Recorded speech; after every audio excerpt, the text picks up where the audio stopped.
Any more Mario? Yeah, D&D canceled. Okay. No, right. don't cancel the D&D. Alright. Let's see here. Is everyone ready? Yes! I'm ready. I am here. Hello, All Might. I cannot hold a candle to Christopher Sabat. I am here. Yeah. I am here! Young Midoriya! Come join us for a nice session of D&D! All Might, you play D&D? That I do, my boy! You should see the great sword that I use! Okay, Remember okay. when you started down this path. That's actually... It's great. There's actually a reference to MHA in Borderlands. Good. It's a shield called All for One. Ah! Hang on, just doing a quick it's thing one here. for all. Technically, that's also No, a reference it's to Three Musketeers, because that's... Yeah, No, it is. it's one for all, but the quote is, the red text is, remember why you started down this path. So it's explicitly MHA reference.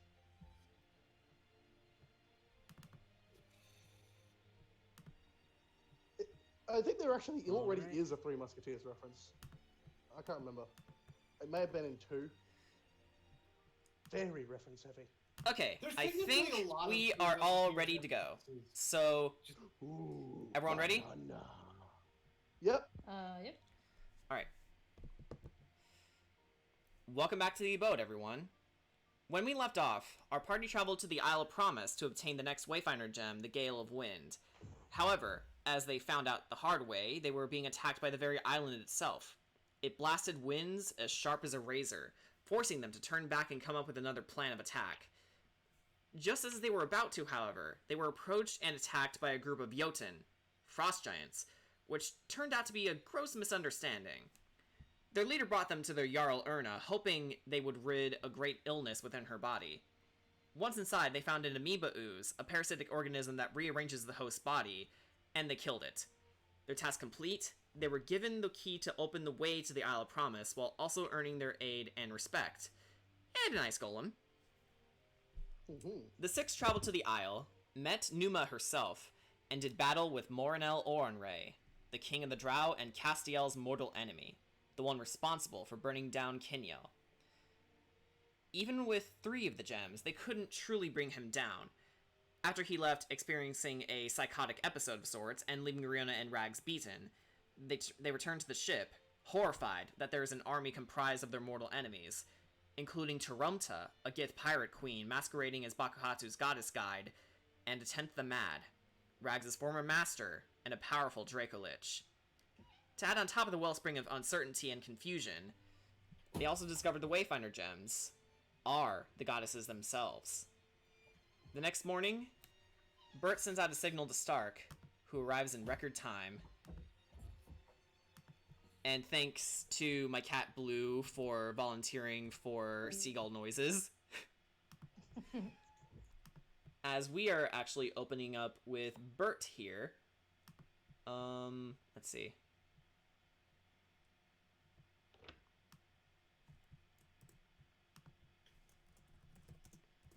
I think this is right. There we go.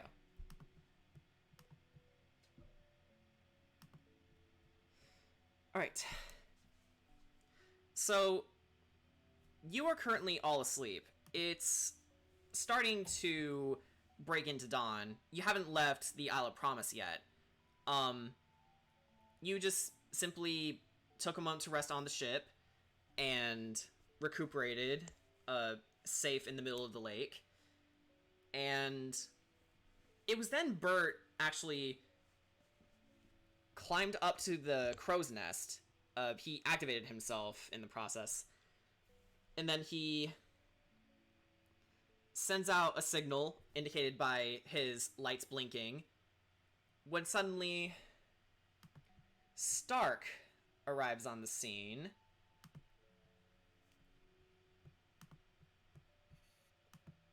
I'll need to pull his image up for those not familiar with Stark. It has been a while, so. It's been a while. Time to deal with the pretentious prick again. A pretentious Oh, no, prick there he who's your is. brother. Oh no, there he is. Oh lord, here he come. Hey, look, it's not Iron Man. That's exactly what he is, actually. Okay, so Stark in record time flies directly in front of Bert. Morning, Bert. Ah, Stark. Thank you for responding so quickly. What can I say? I was in the neighborhood.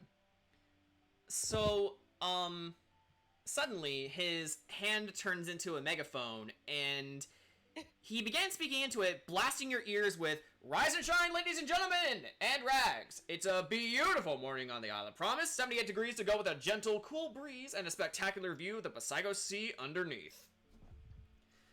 How do you all respond?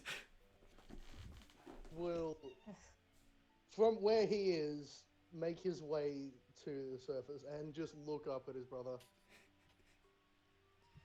That was uncalled for. Baku. Love you is too. gonna Get it. Baku's gonna get up. He's gonna look up. It's like, you know, that's my job, right? Well, saved you the trouble. So You know that's my job. Meow. he takes Bert and then floats down with him to meet with the rest of you.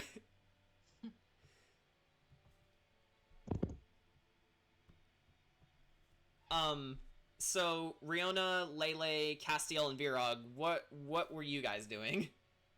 Well, I was probably already Sleeping. wide awake. Wide awake because, you know, elves in trance and all. But still, like, you know, after hearing that loud noise, it's just like, you know, I don't need this now. Yeah. Technically, since we were long resting, I should have been able to do a craft, but I'm gonna not for now since he was exhausted from using the gale. Yeah. Care who you are, don't do that. Frog just Well, groggily. last time just... I volunteer for the morning rooster. Vero Well, groggily you are enough of a cock for it. gets out at bed. All right. So These are jokes. Feel free to laugh at any time. Heh. So, he turns to Bert again and says, "What can I do for you?" Bert says, "Well, seeing as you're here, we have encountered a rather disturbing sight." And Stark cocks his head a little bit curious and says, what would that be?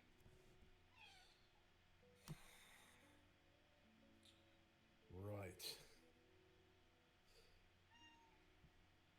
So, there's a few things disturbing about it. Not gonna lie. So, we've all got a few mortal enemies here and there. You know, As you do. Yeah, Right. exactly, yeah. Here's the thing. There seem to be forming kind of a what's the best word for it? Sort of a you know, legion. A legion of some sort of doom. I guess would be a good way to put it. Legion of Doom. I don't know, that doesn't sound right, but he looks over to Riona and says, "Whoa, what happened to you? You're fucked up." Sorry for the language. All Riona can really do is just kind of groans a bit, like she can't really respond, like she's just in way too much pain. So Morinel Orenray attacked us. He turns to you immediately and says, "Mornell Ornray? You mean that Mornell Ornray? The king of the drow?" Yeah. Yes, that Yes. Morinel Ornray. So Bert says, "Which brings us to our question, brother. What can you tell us about the Drow King, Tarumta, and E10th the Mad?" there has to be a connection, because not only was Castiel deeply affected, but also uh, Bakuhatsu and even our dear brother, Rags. And, Stark takes a minute, and says, well, with good old King Orenray as their leader, this group of marauders calls themselves the Knights of Gloam. You already know about their motives, so I feel I don't need to elaborate. It took us forever to get the intel, but if you were wondering why I was so busy, well, you can thank Asuka for getting the info we needed. You know the king, and you and I know a 10th Rags, Bert, but Tarumta, she's the queen of the Gith. Long after the final war was finished, the Gith remained in hiding, just outside the material plane. They're currently in space right now. We can't get to them with the way the world is right now. Can't exactly fly a spelljammer up there without risking the structural integrity of the sphere. So, that's a work in progress. And Bert says, is there more? And Stark says, there's three more members you should be on the lookout for. According to Asuka's findings, there's Uli. Ever heard of him?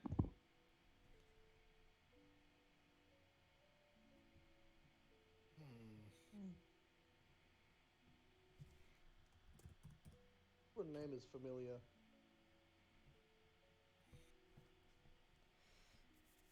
Uli. Wait. Can I make a history check? Because I've personally forgotten, but wasn't that the name of the guy that Lele went up against in the knife catching contest? It's not that guy, but you can certainly make a history check. Yeah, I'd like to make a history check too, please. Okay. Oh, that's 23. Okay. Never mind. I have a Alright. +5 to it. So, I have a +5 Uli- to history. I rolled an 18. Yeah, Uli, from what you've read about, is the leader of the Night Marchers. Basically an army of dead fae that pollutes the very land they touch. Are you telling me that the Night Marchers are working with them? Yeah. So if you see skies turning gray, sail the other way. No. The cat agrees. What? Why is there a cat on this ship? Oh, that's Steven. Hi, Steven. Anyway, there's also a warlock who specializes in demonic powers. We don't have a name right now, but we know that he seems to prefer heavily wooded areas. Shouldn't be too much trouble if you keep your distance. Don't go into heavily wooded areas. Good to know. And, well, stop me if you know this person, Riona. He turns to you. There's also Zankoku Sakudo of the Dragon Slayers. She immediately perks up and winces in pain from her quick movement. But, like, her Is eyes it are just in shot open. So you do know. Can't be moving that quickly. We'll Hang on, take wait. that as a yes. Just sit the hell down. Sorry to break the immersion, but like, hey, Blue, do you want out? You just got in. It's a cat. Can you really expect a My cat to God, want to stay in? It's fine. That's a very loud cat, though. that was weird. All right, Let sorry alone, about that. let alone like Oh. the cat like mewling like that. It's like, damn. The cat wanted to be on the stream. She just wanted to say hi. Honestly, All right, honestly, continue on with your conversation, please. No, it Okay. honestly did help to like find them. There goes Steven, I guess. But He yeah, drinks some scotch that he just happened to have on him. but yeah, like, Riona, you could actually see, like, a visible tremble in Riona, where it's just like, that man should be in prison. Master Sakato, is everything alright? Bert turns to you. That man should be in prison. Why is he? We don't know.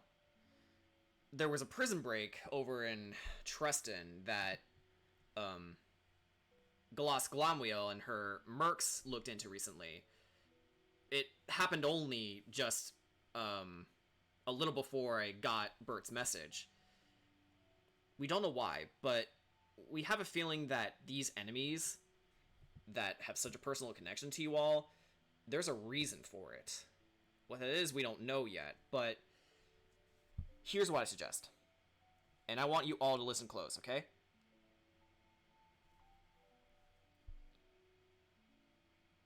And he actually finds a place to sit down and says, come on, gather around, children. This is important. Okay. They're all do gathered not around get and it. sits you are, and cross-legged. you know it. I'm probably older than him, so don't. Okay. You all good? Baku does What sit do down. you have? Ryota tries to move, but she's of course encouraged to stop. So, Bert actually notices and helps you sit down. There we go. Nice and easy. There we go. Stark looks to the rest of you and says, go back to Oathburg. Tell Winifred Wheatflow everything. Everything you witnessed with the gems. And then go straight to Crowhorn. That's on Roya, so you'll want to get to Sar. Find the Archaea royal family. They're the rulers of the Emerald Kingdom. Try to convince them to... Well, you'll figure it out. You always do.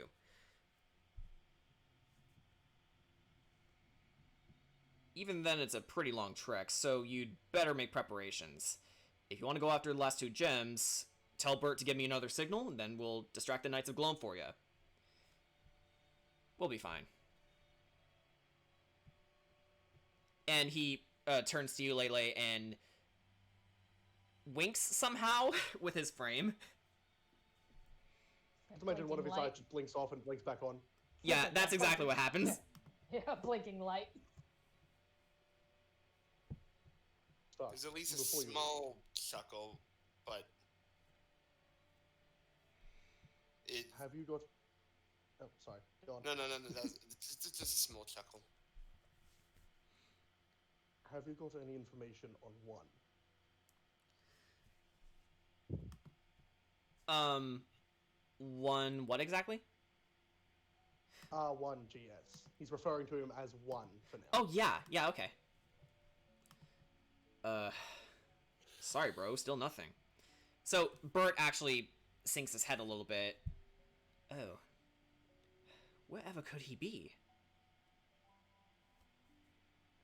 We don't know. We're looking into it. But it seems like the more we try to unearth our past, the more it stays away from us. The fact I had to literally hack into my own mainframe to remember as much as I did to get you onto Mad Summit says a lot. This Torion really did like his secrets, didn't he? You know, I'm starting to believe that myself. Anyway, I don't mean to keep you guys. Just remember that the next Wayfinder gem is in Deep Vault. You'll have to go to the Ember Wharf to go to Coldbreak, but I would advise playing it safe for now. So just go on, meet the Archaea family, prepare. Yeah, Simon certainly theorized that going after them quickly was drawing more attention from the people who were after us. This seems to definitely confirm that theory. Oh yeah. So while you're making preparations, well, for your sake, Baku, I would go and visit him next, and that's if you want to prop yourself up with more magical items and spells or whatever, go to Zagia. They'll hook you up. Naturally.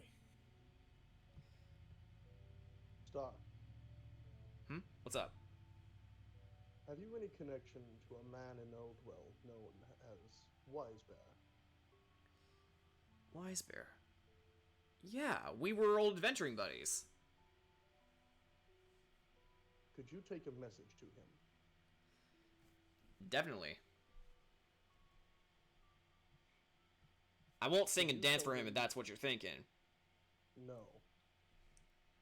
I want you to tell him that at some point I might need his help. I will. If we have evils that are all focused on us specifically, I'm going to have to expand my network. That's a good idea. Which means I may need some unintended upgrades.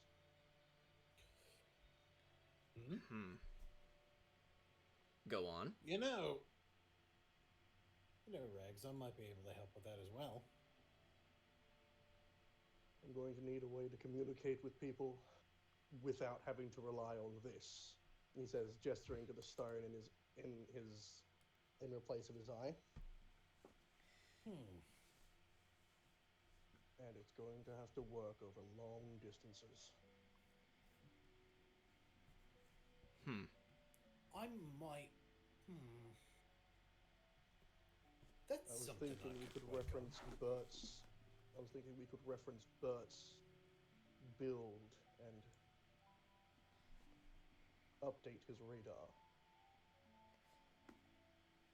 Stark looks at Bert and he nods a bit and says, I'll get the engineers on that right away. But Baku, I kind of want you to be the one to build the prototype. Think you can do it? Of course I can. Well, admittedly, I've never really made any sort of receiver or anything that's that long range, but still, with the proper research on how other long range receivers work, it wouldn't be too much of a stretch for me to figure this out. Yeah, I mean, if we can put sound magic into sending stones, I'm sure we can do the same for technology. Right, exactly. The sending stone is really just a shorter range version of what you've got, so just find a place in between and... Bada bing, bada boom.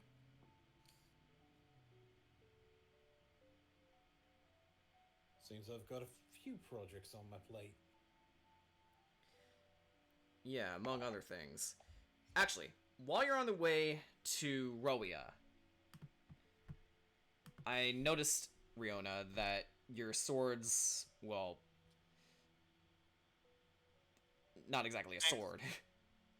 Her X-sword needs an improvement. Well, I was going to put it a lot more gently, but yeah, sure, X-sword. That works. She just takes out the handle and just simply looks at the thing that's just practically, it's just like a little nub at this point. Can't even you can't even stab anyone with it. It's just like you press it against someone's just like it's like a fist being pressed against your belly. That's me talking, not Lele, for the record.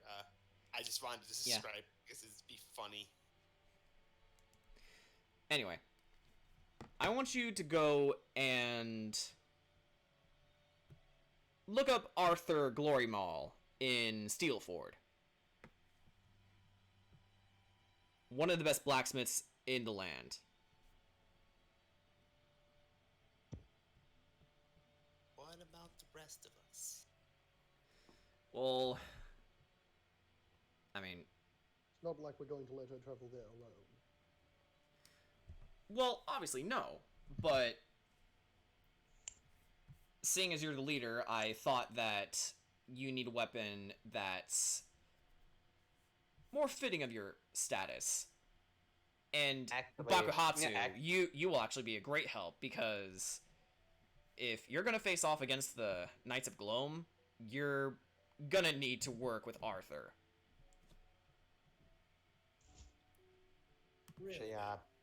Actually, Riona then takes a look at Virog for a quick moment, and actually, some gears start to turn in her head. Virog, I may need you for a moment. Oh? What is it? I'm having an idea of something that the both of us could try to pick up with each other. So, I may need your assistance. Okay. I'll tell you more about it later. Just know that you're gonna be the biggest help I can get at the moment. Okay. Alright. I better get back to Asuka so we can formulate a plan of attack. And, Magnus, by the way, is gonna join us. Stay safe. I will. I've already lost my brothers once. I can't do it again. Stark looks down a bit and does a bit of an optimistic gesture, but he doesn't say anything else afterwards. He just flies off.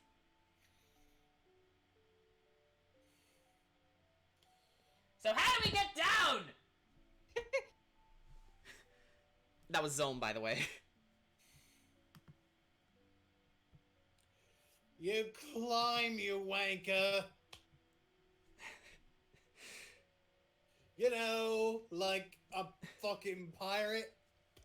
I think he means off the island, sir. Ah, right. Give me the wheel. Back to Oathburg! And as per tradition, there's only one song that fits this. And then I play something else entirely different.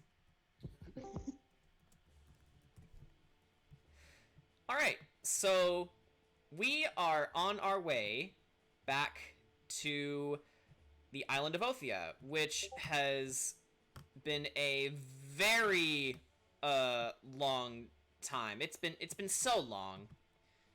Session 1, actually.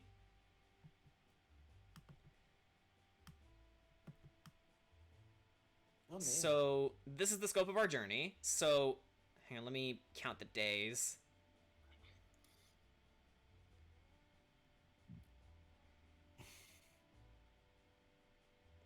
So, it looks like a 5-day journey. So, Too long. it is a pretty long journey. So, I think for the sake of time, we're going to do at least 2 events. Okay. Okay. Let's pull up the sheet real quick and see what adventures lead us to the path of victory or something. Alright.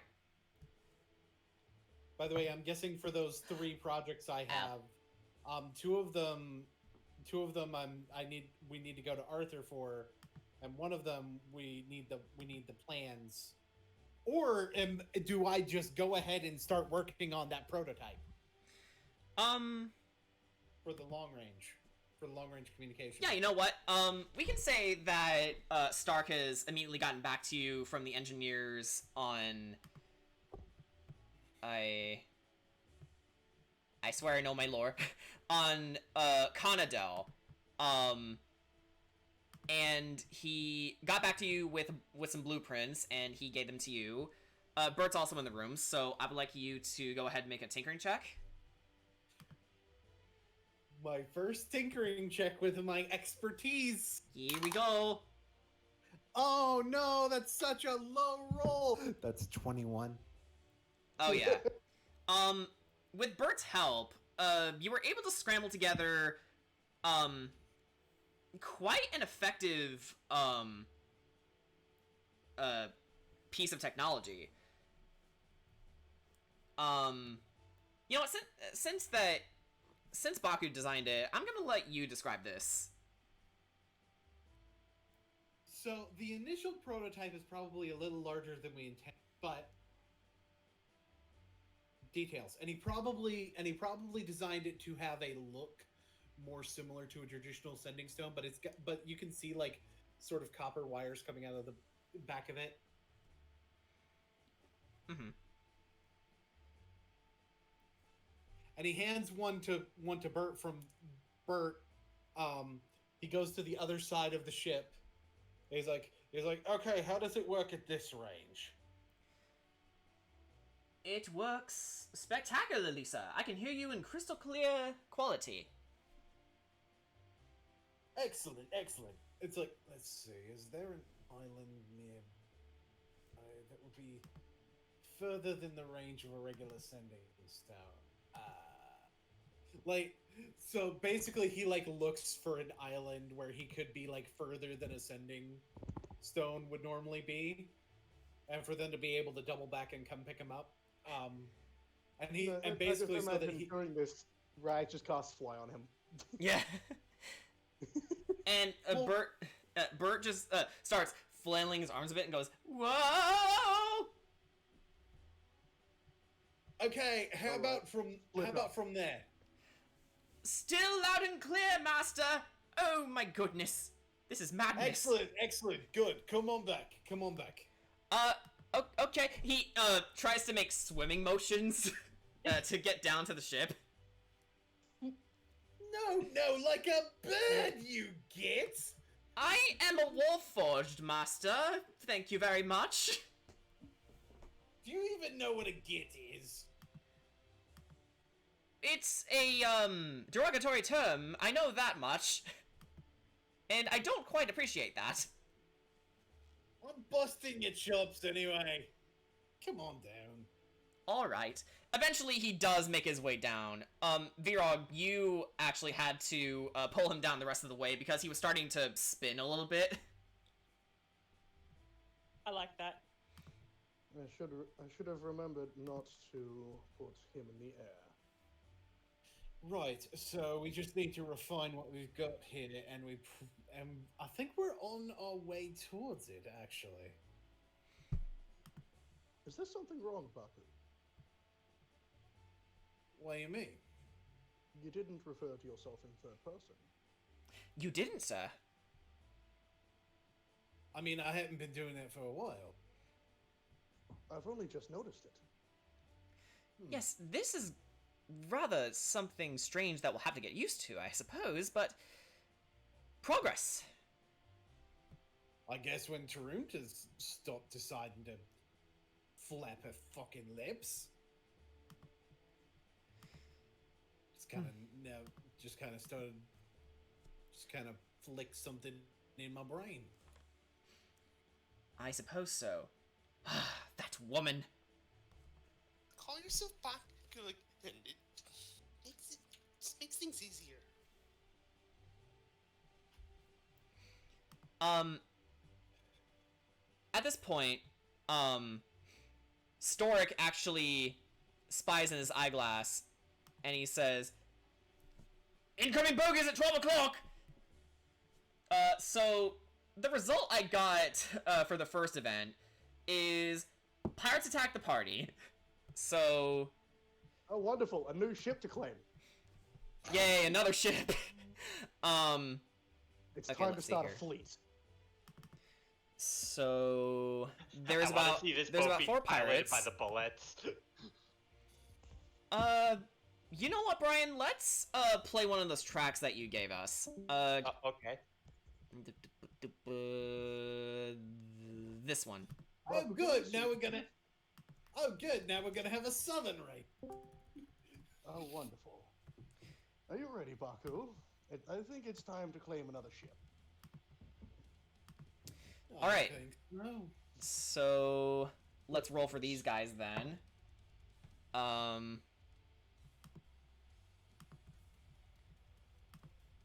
So this one rolled. When we defeat them, shall we send the ship over to Tamalu for the Kobold? I think so. Okay, so this guy rolled a 10. Oof. So that will be pirate. That's not good one. against fat. That's not good against fast the party. Welcome to Speed. This one rolled an 8. Nice to be nice and straightforward. I like that. So here's the question: are they related to our current crew? Because holy They're not. shit, those rolls. They're not. They are a group of tabaxi pirates. Oh, wonderful! Time to make some cat minions. Blue, how could you? Okay, this God one damn rolled a it, 14. Apollo! This one rolled a 14. So better than Virog. Okay, Let's so- just blame the tabaxi on the names of our cats. The next one is Sterling. Fucking Apollo. You know what? Yeah, fuck it. Hang on. Pirate 1, Sterling, Pirate 2, Blue. And then there's Pirate just a random 3. rabbit because damn it, I want to fit in. What was the other name? Apollo. Like, the god of Apollo. And Who do you Pirate have? 4. What will you roll? Oh! Natural 20. Oh fuck! He Actually, actually did better. you know what, Jordan? Okay, I wanna where say should there's a random- where should I put the fourth pirate? Top. Yeah, Top that. Natural 20. yeah, Natural also, 20, I would assume, you know. Also, Jordan, I want to say that there's a random rabbit there who just doesn't do anything but look silly because damn it, I want to fit in. So what's Pirate 4's name? What's the No, name Peanut. Of your, what's the name of your rabbit? Bunny. Great name, I love it. You Okay, could do you that, know or what? Yeah, you could it's do an awakened apostrophe rabbit. me. It's an awakened rabbit named No, we'll just say, no. Bunny? Bunny. Yeah, Like, awakened No, rabbit. my sis- Bunny. Yeah, blame my sister. She came up with the The name. call has already been made. I had a pet rat called Bunny. okay. Aw. So what's the, Hang on. I'm Would I getting be it. able to see them coming. Patience. Man, imagine if Baku had the alert feed. Then his initiative Imagine would if be he had the alert feat. He would be unstoppable. Okay. So top of the round, I suppose. Bunny, is going to try and move, to the ship. So he's gonna jump from the ship. So, you know what? I'm going to have him roll an athletics check. Please fail.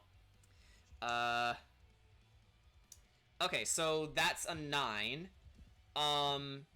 So Oofda. Bunny tries to make his way up to your ship. He jumped from the starboard side. He doesn't quite make it, but he did manage to plunge his sword into the side of the hull. And we'll consider that an action for him. So that's the end of his turn. Baku, you're up. You're up now. Okay. So Apollo, Sterling, and Blue are on the other ship, right? Yeah, they're on the ship right now.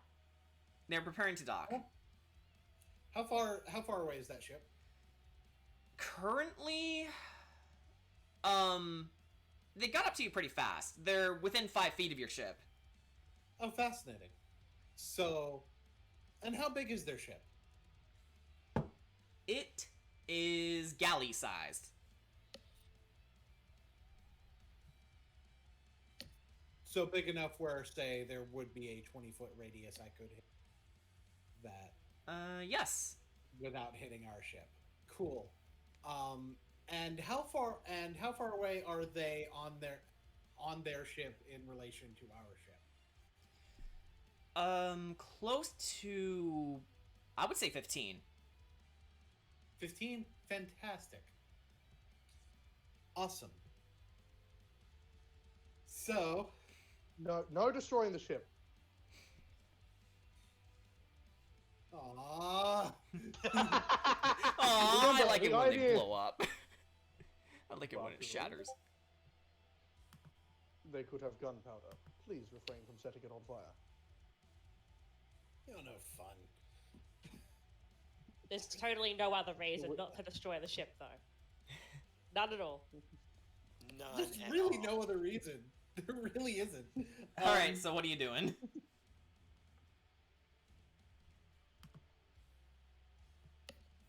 Hey, you know what's fun? When I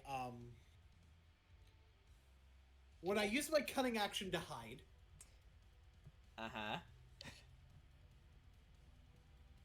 and I can still use my rifle to shoot one of them. As a matter of fact, if I'm not using the fireball function, I may as well shoot Bunny. Okay. So that's gonna be me rolling to hit. Ooh, that's actually really bad. Does a 20 hit? No, it's actually bad. What is it? What? Well, I'm not gonna tell you what it is because Baku Lucky. is very lucky. Nice lead in, bro. Nice bait, mate. I rate 8. Was it an Okay, so does the 27 hit? It more than hits. Go ahead and roll damage. Oh, I forgot I have advantage, so I didn't even need to use luck. Because I was hit. Yeah, okay. Just remember that right. for next time. I hit. Yeah, I'll just put the lucky back, basically, Okay. because I would have had advantage. All right. So D10. Sorry, I forgot. It's the rifle that I shot with. Mm-hmm. Where's my other grape D10? I'm on Ah, grapes there it is. now. And my sneak attack is 3d6, which is cool. So wait, are you smoking grapes or something? Smoke grape every day. That's not nearly as funny. There was an entire episode of Clone High about smoking grapes, so it can be funny. Is that a thing? Listen to That is this. an actual- Listen to all these dice. Listen to all these dice I'm about to roll. Sounds like someone brushing their teeth. Brushing teeth with pain. Your blood is your bones are my toothpaste, and your blood is the mouthwash. So that's gonna be 23 damage to Bunny. Okay. Yeah. He definitely had to hang on to a sword, and he's clutching his side now, but he's still in the fight. That was a bit of a mistake. That's gonna end my turn. Okay. That was a bit of a mistake, stabbing my ship. Speaking of Rags, Oh. No, not my I turn. didn't intend that at all. It's your turn, by the way. No, wait. Lele, it's your turn. Yeah. Oh yeah, it is Lele's turn. I'm sorry. I'm Yeah, sorry. I I got totally 30 skipped minutes. ahead. I'm bad with numbers. Okay, Lele, what you doing? You nearly skipped me. I didn't mean to skip you. Just do the thing. What are you doing? Alright. So let's see. What spell would I like to do? And on Well- which target? Okay. Well, I'm gonna use, Laylee's gonna use Confusion on Bunny. So, Bunny is going to have to make a Wisdom saving throw. All right. Let's see here. You have to beat a 17. A 17. Okay. Does a 4 make it? No, I don't think it does. In Opposite World, yes it does. But we're not in Opposite World, are we? We're in the Different Basigo campaign. Sea. That's a different campaign. All right. Yeah, but so now whenever Bunny wants to make a move for the next minute, it has to Wow, you called him an it. I don't know. Oh, Bunny's gender is it he, right? I've said he plenty of times. Okay, I want to remember. So he has to roll a d10 every turn. A D10 every turn. Okay. Yeah. Does it include now? No. When it gets back to his turn. All right then. He has to roll D10 to figure out to determine what he does. Yes. And then How did I get here? And then at the end of Yeah. each turn, you have to make another wisdom saving throw. Okay, so roll a D10 as well as another wisdom saving throw. Yes.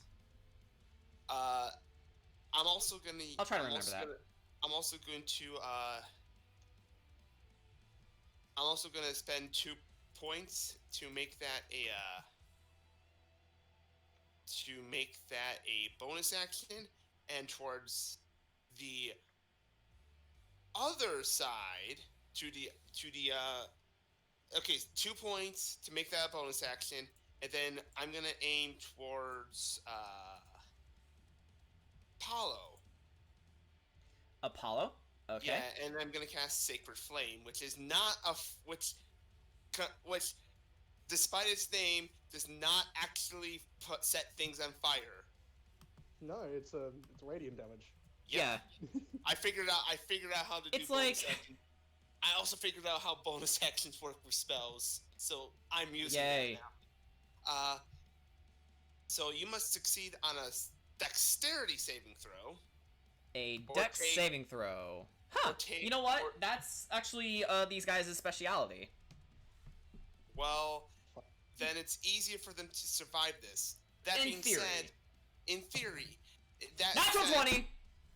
Okay, so the Sacred So Flame doesn't. Apollo definitely succeeded that. Oh, So okay. Well, considering Apollo Apollo's a seeing your fucking coward, attack, yeah. looks to their crewmates and then he goes, "Incoming!" and then he does a cartwheel out of the way. Mostly just to show off. Yeah, I could have done better. Parkour! Can someone tell me if they know what 10d8 damage sounds like? Because it sounds like this.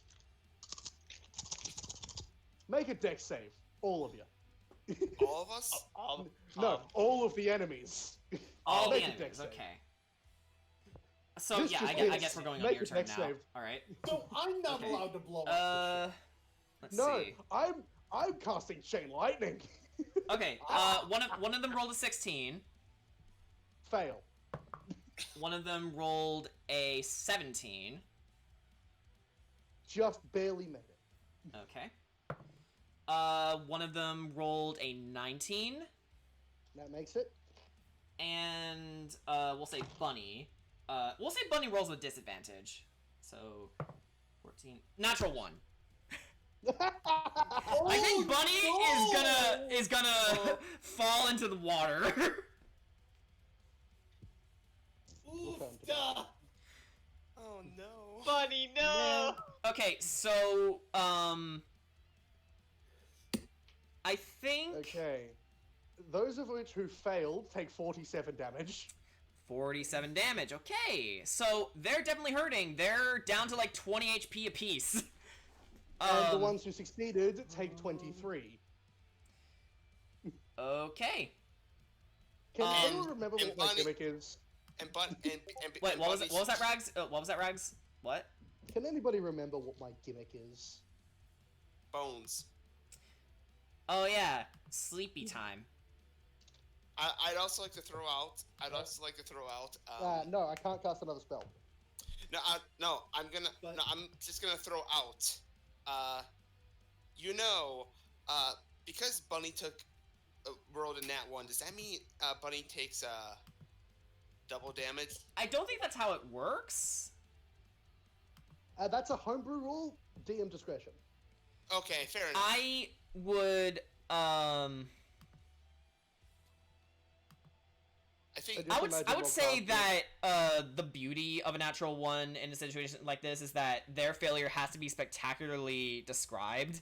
So, Bunny, in light of your spell, tries desperately, while also holding his side, which is bleeding, while also dangling from his sword, tries to swing out of the way, but instead his finger slipped and he falls straight into the water. is Bunny dead? That's a nice lightning rod you've got there. Oh yeah, and Bunny, as a result, gets electrocuted to death. So he's out of the fight. Bunny, no! He was our friend. I just made while those two are taking their turns, Rags has just got both the staves out and is casually starting up a spell, causing him to levitate. No, that is one of my level 6 spells. Oh my god. So Rags is just there, casually charging up a spell that would probably kill a normal person.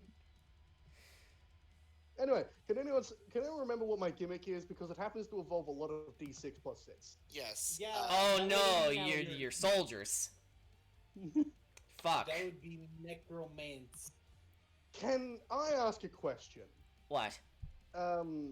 Sterling, he's Yes. one of the ones you saved, right? Yes. Tell me, does a dirty 20 hit? No, it's dirty 22, actually. It does hit. In fact, wonderful. his all of their AC is 15. Oh, I they like are that. so fun. I mean, yeah, Oh, these yes, guys they aren't are, hard 'cause- at all to fight, so don't worry about that. Tell me, so that's already 4d6 plus 6, that's 24 damage.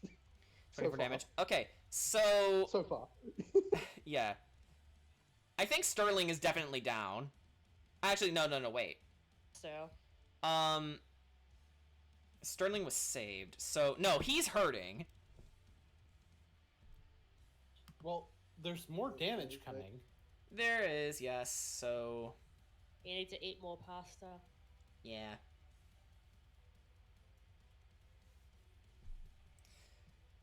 So we're just waiting for the results. Drum roll, please.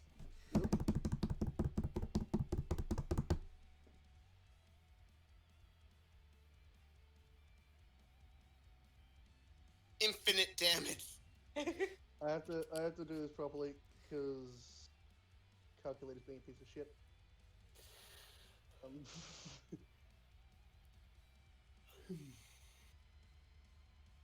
Damn it. Okay, we'll let me type it up. 14d6. Uh.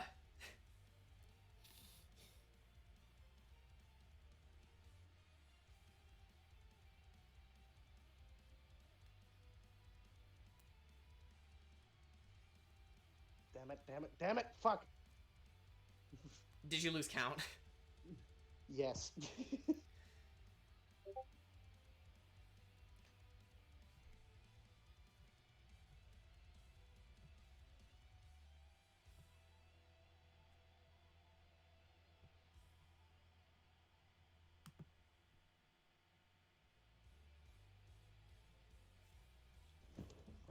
Oh.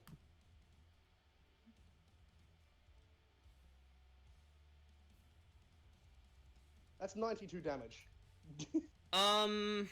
So how does Sterling meet his demise? I wonder how Sterling meets his demise. Could it be in a hail, in first of all being struck by lightning, and then in a hail of bullets? Yeah, so not I mean, only there's was not like Sterling swords, it's true. shot with a chain of lightning, he was also being barraged with so many bullets from your soldiers that to the point his fur is peeling off of his flesh. In fact, he has almost no more flesh on his body anymore. His skull is intact, though. Do us a favor. It would probably be best if you just gave up now. Trust me, if you work for us, you'll have good benefits. One of which being not dying a horrible death like your friend just did. In fact, two of them, because I don't think that Rabbit survived either. Yeah, he's probably not coming out. If he does, we'll offer him a job, absolutely. But As you were talking about it, Bunny was eaten by a shark inexplicably. No! well, So- yeah, Here's your options. I mean, the good news is that there's an extra opening. Here's your options. Work for the Sovereign Six, or die and have your belongings absorbed anyway. Actually, Rags, I kind of have a thing I want to do. Oh. Yeah, but like, I just don't know. Like, on my side, I want to try something, but I just need to make sure like your turn's over for me to do it. Yeah, my turn's over. That's my action and my bonus action. Yeah. And he's just Alright. sitting Okay, there, so in casually response, talking to before Riona does her thing, Apollo steps up, and says, Apollo says... he pulls out his gun and says, sink to the abyss! And he's gonna, well, on his turn when it's ready, he's preparing to, shoot your sails. Oh, he's going to shoot our sails with a gun. Yes. I mean, no one said these pirates were smart. Well, Clearly it looks like not. they've made their choice. Riona, if you would. All right, so I'm going to use my 40 movement speed to rush right up to Apollo to get right into his face. Okay, so you're gonna jump. You're gonna jump from the boat to their boat. Yeah. Okay. You know what? I think for this, we're gonna have you make an acrobatics check. Oh, acrobatics, fun. Does a dirty 20 make it? It does. Yee. And yeah, So you make it up to Apollo, no problem. So yeah, I make it up. I get it up to him, and I want to. I want to scratch behind his ears. Okay. Are you doing? Would that count as a free action? Actually, wait. Are you actually gonna scratch behind his ears? Yeah. What? I gotta see if I can make him friendly and like us. I Okay. think that might have to make it a dex check. Yeah. See No. if you can avoid the hand. No. I know how to handle this. No, that's animal handling, isn't it? Make a sleight of hand check. Oh, I with thought this would advantage be an animal because handling because check. well, he's a sentient being. True. Yeah. Yeah, sleight of hand He's a check with being. advantage because he obviously didn't see it coming. All right. And He's a person. okay, I'm glad for this roll because my first one was a nat 1. Okay. But with advantage, that's a nat 20. Holy shit! Oh my Okay. God! Yeah. Okay. So, Brianna, in one swift motion, you just zoom from the Eastern Raven onto their ship, which they named the Seafaring Seagull, and you get up in Apollo's face. He was surprised by how fast you moved, and then you inexplicably just scratch behind his ears, and he starts purring a bit. And then You know, Blue that's a turns in weird his direction and goes, Southern Raven. What are you doing, Apollo, you stupid idiot? Yeah, I'm just gonna keep scratching behind his ears, and then she's just gonna like get into a bit more of a calmer voice and just start speaking to him. Listen, we don't need to keep fighting like this. I'm sure we all have common goals. We all have things we want to do with our lives. There's no need to waste them here.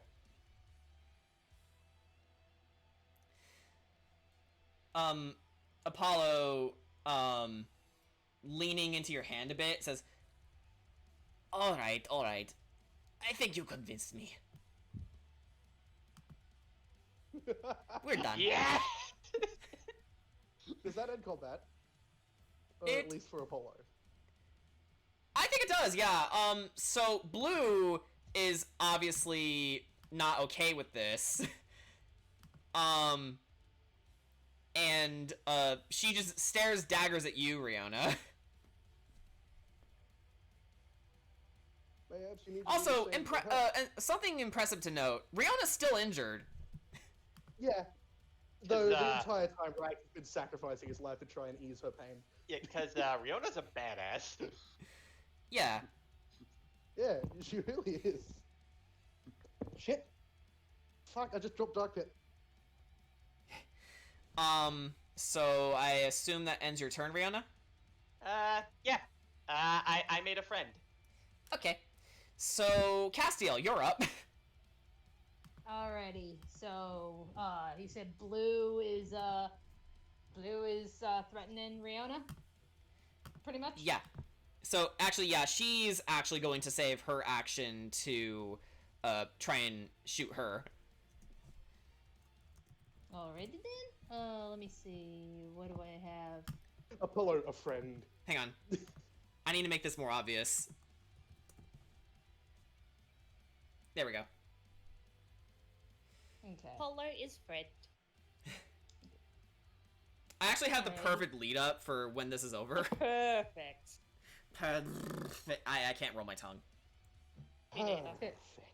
Fuck you. I was shit at German because I couldn't roll my tongue. Or roll my R's, This one rather. knows how to do this. Alright. Tabaxi is Anywho's, innocent of this crime. Megumin takes a walk. okay. Anywho's, I'm going to attempt to toss a guiding bolt over at Blue. Okay. So Okay, she so, needs to make a dex save, right? I make a ranged spell attack, Oh, okay. and that's just to see if it even hits. Okay. Natural 20s. Oh, yeah, it hits. You guys are just rolling natural 20s up the ass right now. Yeah, Okay, this so shit Just so you're aware, Jordan, we're never I just winning the scared lottery. Apollo. Holy shit. I just scared Alright. Apollo. Hold on. okay. Anyway, let me see. Target takes 4d6 damage. But I'm gonna. That's doubled, right? Yeah, because you rolled a natural 20, so it's a critical hit. 28 damage total, and it's radiant damage. Okay, so I believe Blue failed her save, so actually no, she succeeded her save. So yeah, she's definitely a lot more hurt than she was. And the next attack against her has Yeah, before- advantage. It does. Yeah, but yes, yeah. So yes, anybody that hits her before the end of my next turn, yeah, you get Oh, there's no advantage. safeguarding bolt. Yeah, remember that what to remember. Okay. Anything else you'd like to try, Castiel, or Nope, that'll be it. okay. So Apollo's turn. Seeing that you guys seem alright, and thinking about his life a little more, he turns to Blue, and then back to you, Riona, who is still petting him, says, "You know what, Chica? I hate these guys, they are so weird." And he is going to try and shoot Blue in the head. Oh! Oh, he has advantage. Yes, he does! Okay, so... he technically does. Okay. That's Okay, so...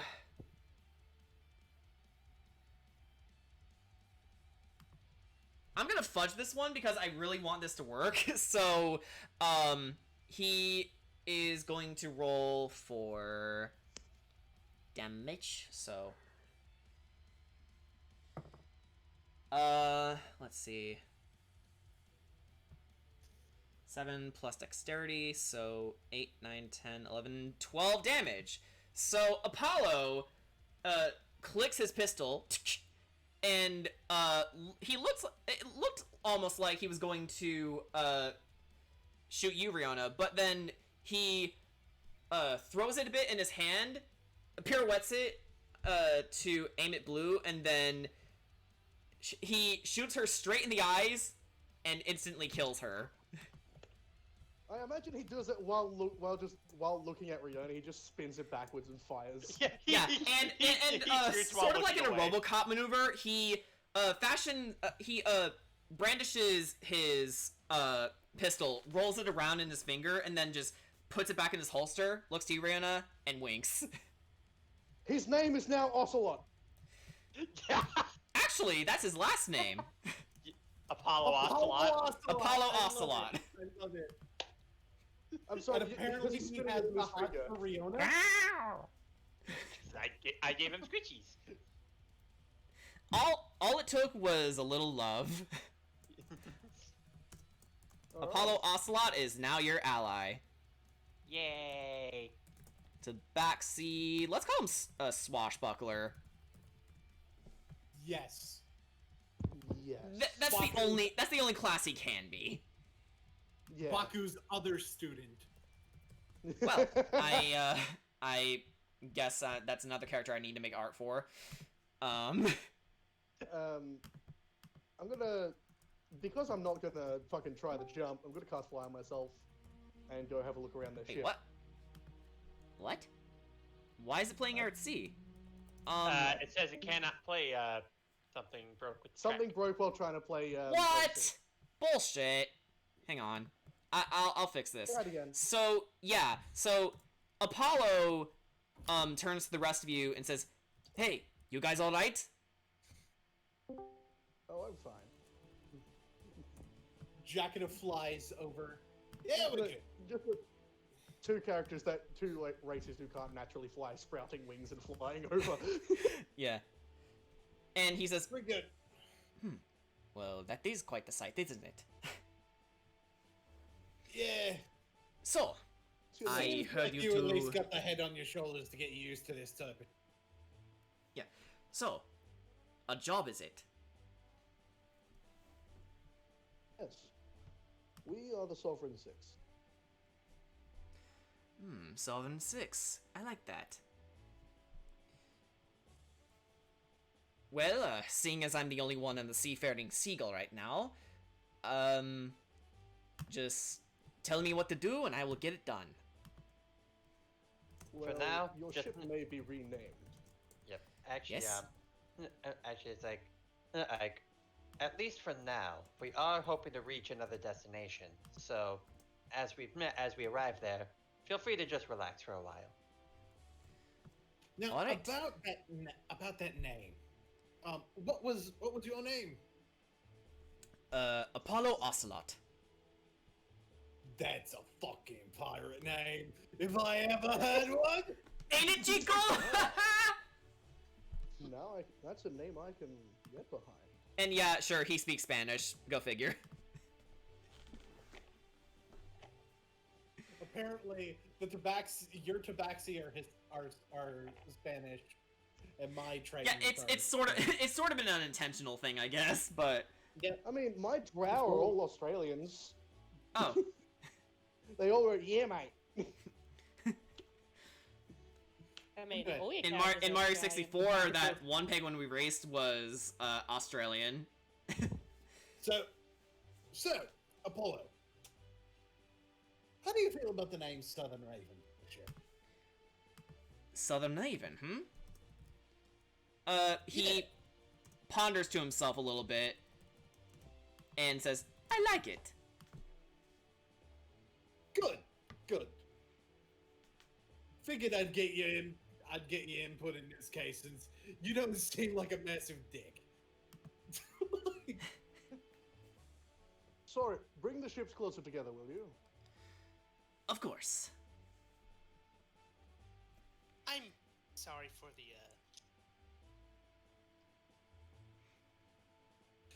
Lele wants to go up. Sorry for almost shooting you with light earlier. It's fine. I've had worse. She raises an eyebrow and just okay, if you say so. Right. See, Now that there are two corpses on this ship, I'm going to bring the bullets over. Ah. And with one order, strip them clean. All right. So, yeah, you harvest the corpses pretty effectively. Oh, no, I'm getting the bullets to eat all the flesh. Yeah, which Strip is a them clean. pretty horrifying sight.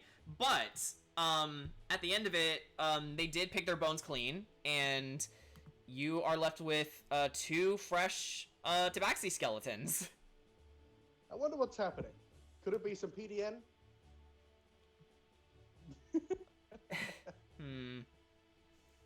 Riona simply just Puppets.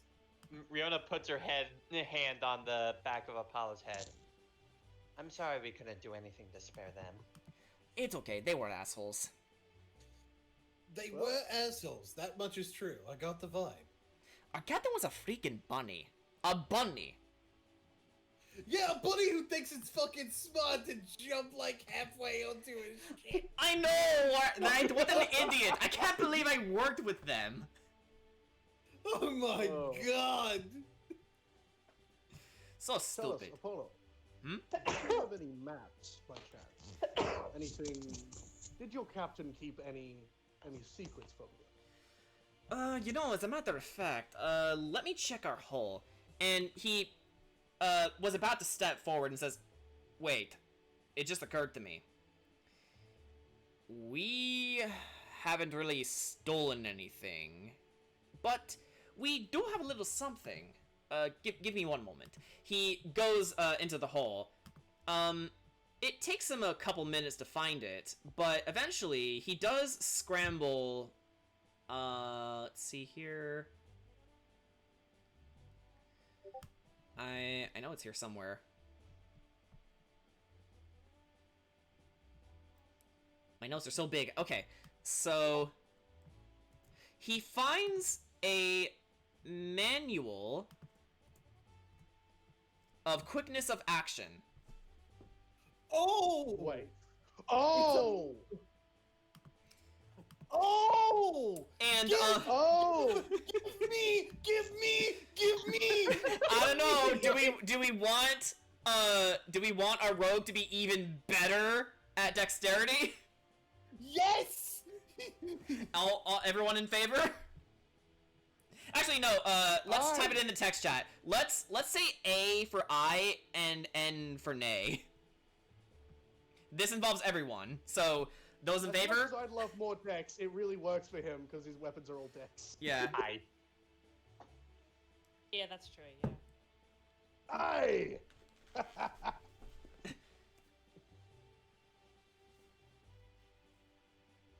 God.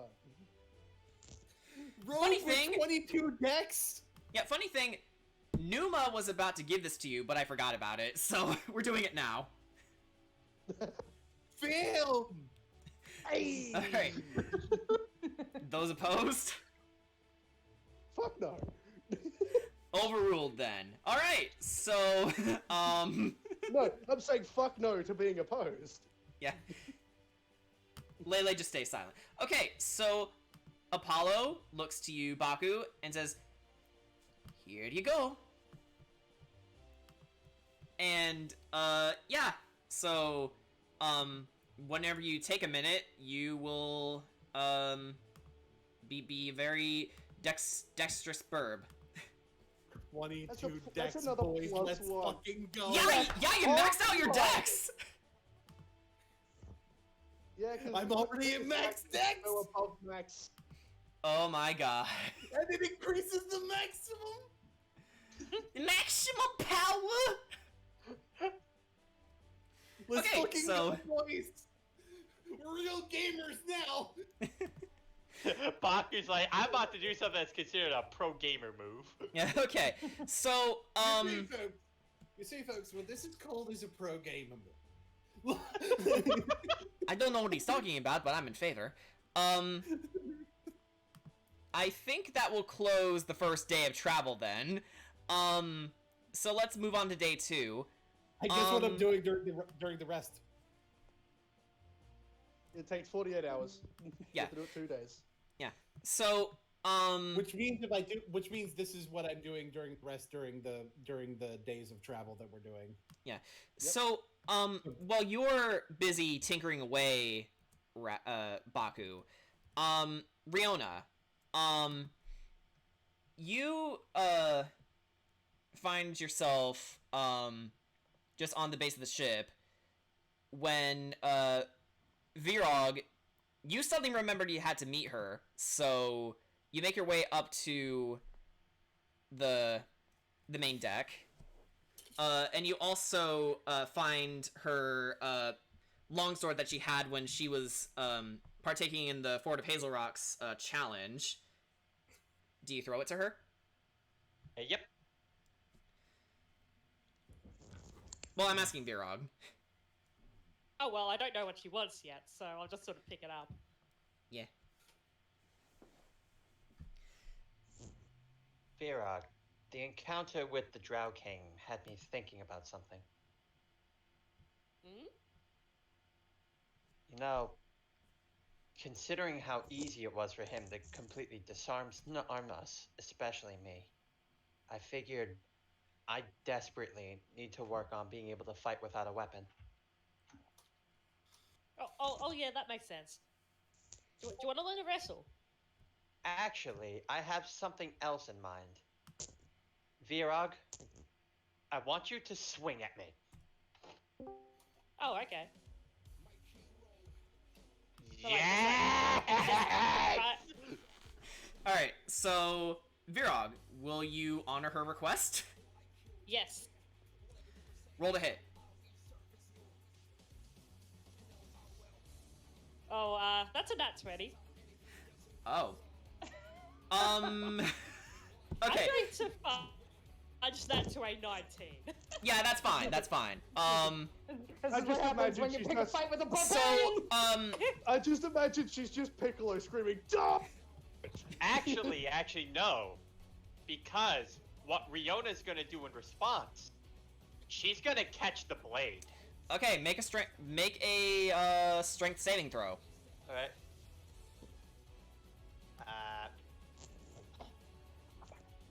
I'm so happy I chose this 27. track. 27. Yeah. So, Riona, despite everything that you felt, despite the fact that Virog is swinging his sword in such a terrifying speed, you grab it by the blade, as in you catch it with both hands, and with all your might you hold it just in front of your face, and then in one big push you manage to actually shove him out of the way. It makes him skid a bit.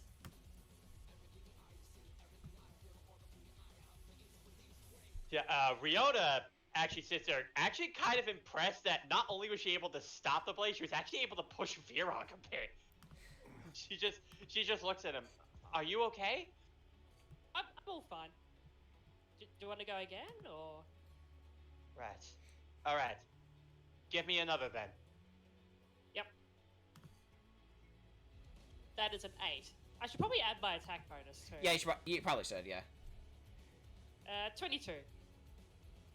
Oh yeah. Okay, so and in response, Riona, I would like for you to make another strength saving throw.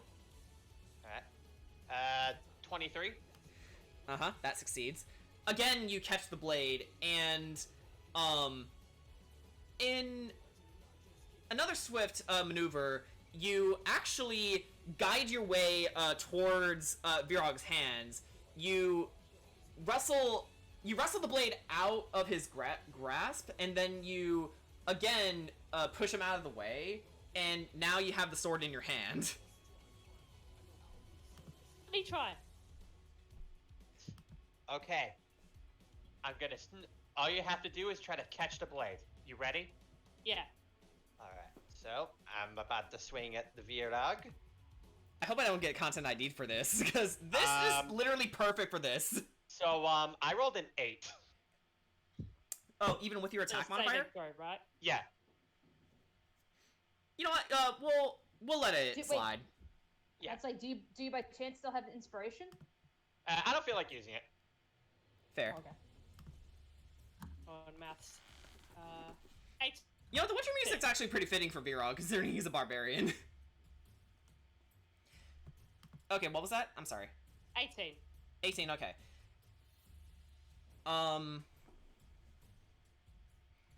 So, second verse, same as the first. So, Virog, you're doing it this time, right? Yep, I'm catching. Yeah, okay.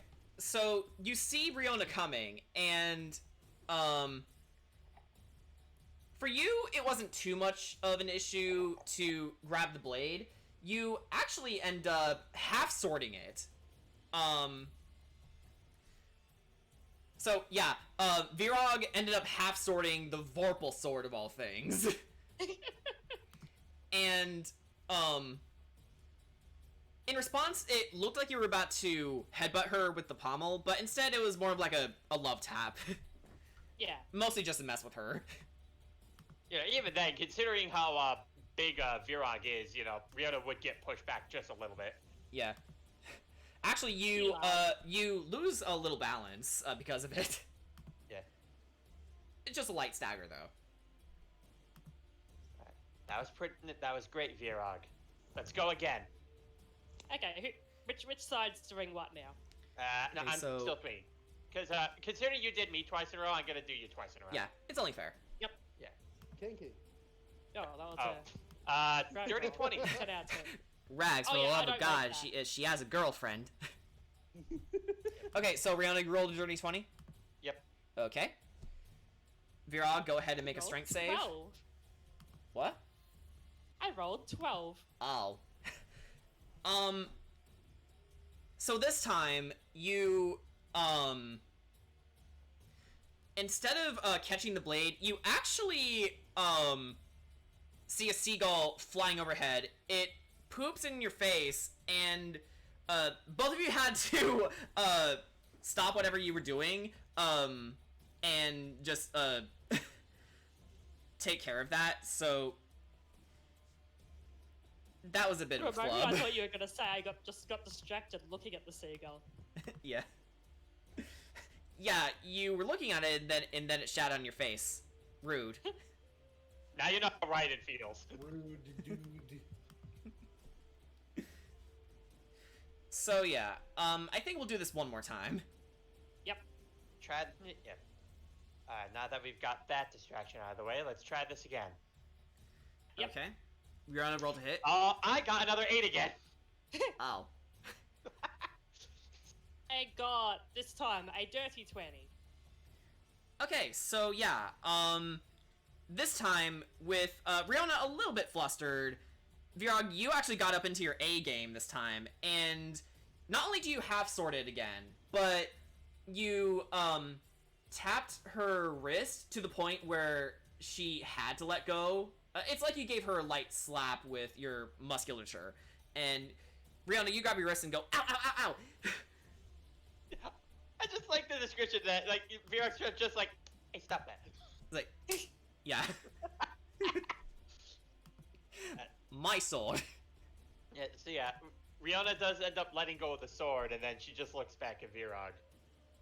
I say we both did pretty well with that. Oh yeah, fun. We should try it again sometime. But that's also when Rihanna takes a look at her hand, and while she did successfully catch the blades, she does see like a few minor cuts in her hand a little bit. Yeah. Perhaps these gloves aren't exactly the best for doing this. Yeah, swords are sharp. Especially the Vorpal sword. Which, again, the fact that you two were able to catch it is impressive, because you've heard legends and stories of how impossibly sharp its edge is. Yeah. I imagine that, like, I don't know about Riona, but Vera just didn't think of it, just like, oh yeah, it's my sword, just use this. Yeah.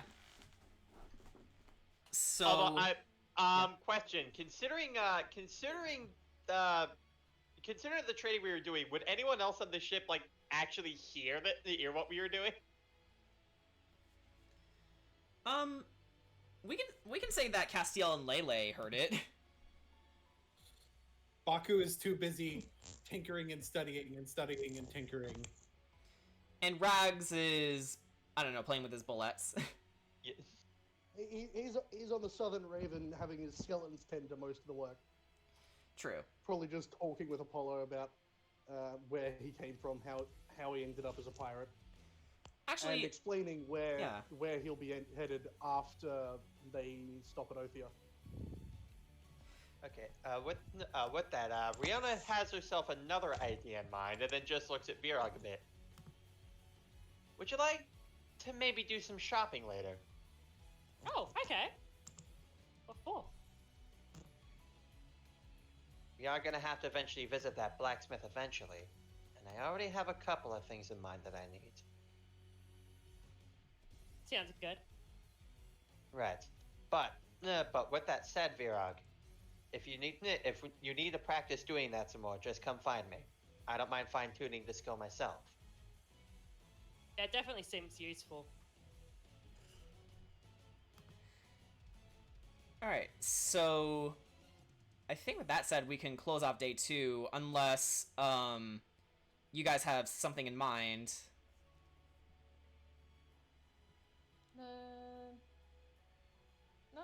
No, not that I really think of.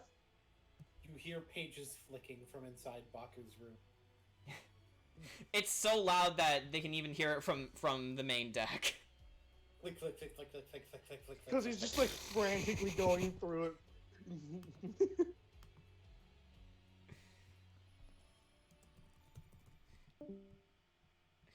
Okay. Back to this.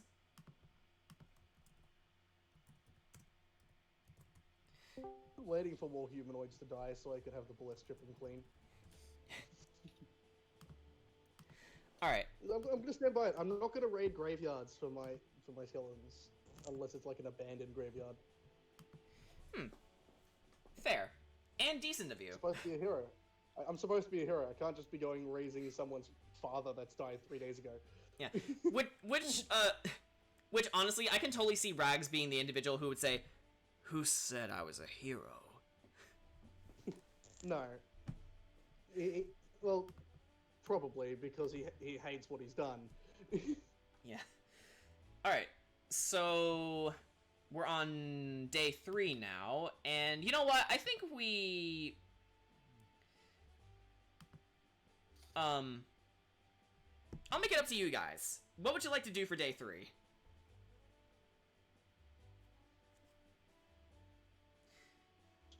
Party. Actually, I feel like what I'm gonna do is set it up to where basically we finish with the manual after this session, basically. Mm-hmm. So basically, I'm gonna only do every other day with the manual right now. Then on the others, work on that prototype. All right. So day 1 was the prototype, day 2 is the manual, day 3 is prototype again. Okay.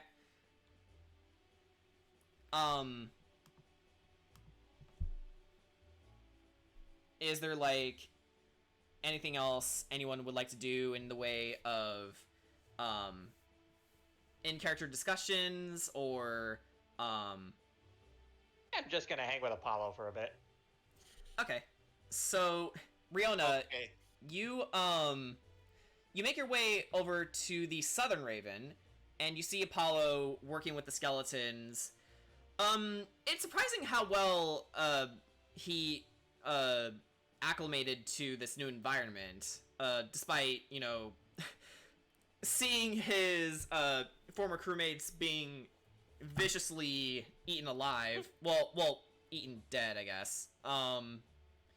But he seems like he's the type of guy who rolls with the punches. So he turns to you and says, "Oh, your name is Riona, right?" Rihanna Sakuda. Riona Sakudo. I'll remember that. So, what can I do for you? Nothing, just... The last fight I was in left me in quite a bit of pain. I still feel it even here and there. So, until there's a certain someone I meet later on during the next stop that we have, I was wondering if I could just enjoy your company for a while. Well, please, by all means. I'm always interested in learning about new people. By the way, it was certainly bold of what you did yesterday. I would admit, in hindsight, taking advantage of a tabaxi's love of being pet is a little, forthcoming. But you seem to be the type who already has someone they've fallen in love for, so believe me when I say I will not intrude on that. It also helps that I could see from your stance that you weren't exactly that bad of a person. Yeah, I've just had a lot of bad luck, really. I know a thing or two about having bad luck. You do, don't you? Yeah, like, and you know, he could clearly see like Riona's armor's not exactly looking too hot still. Yeah. So Apollo looks to your wound and says, "You gonna be all right? You've been like this for about 3 or 2 days now, right? No, 2 days." I've been at death's doorstep before. This is nothing new. Well, all the same, we should make sure it doesn't get infected. Here. He turns to one of the skeletons and says, "Hey, what's your skull? Do we have any med kits on board?" The skeleton will turn, scratch its chin, and will rush down to go check. All right. They're gonna help take care of you, cause at the very least, until you get this thing sutured, it's best to not get it infected. Right. Although that is part of the reason there is a certain someone I am going to be seeing. Tora's kind of freak when she sees me like this. Let me guess, your lover? She just blushes. Yeah, right on the money.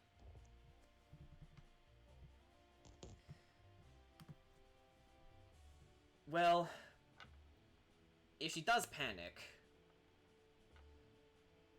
know that she panics because she cares about your well-being. Don't take it personally. Of course.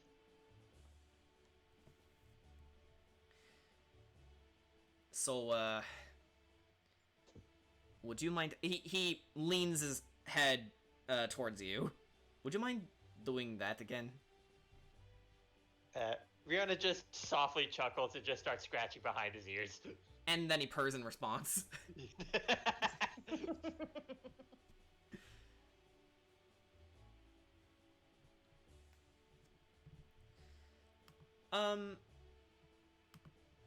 While this is happening, Lele, is there something you'd like to do on this day? Since not much is happening? Yes, actually. She's actually gonna be looking for someone on the ship. Okay. Where would Castiel be? That is a good question. Where would Castiel be? They're probably just maybe like sitting in a room, probably just, like, keeping to herself. Well,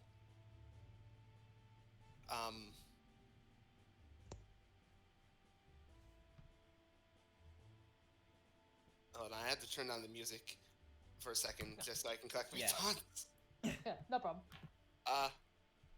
Well, soon, Laylee would like to is gonna knock on, I guess, her door. Mm-hmm.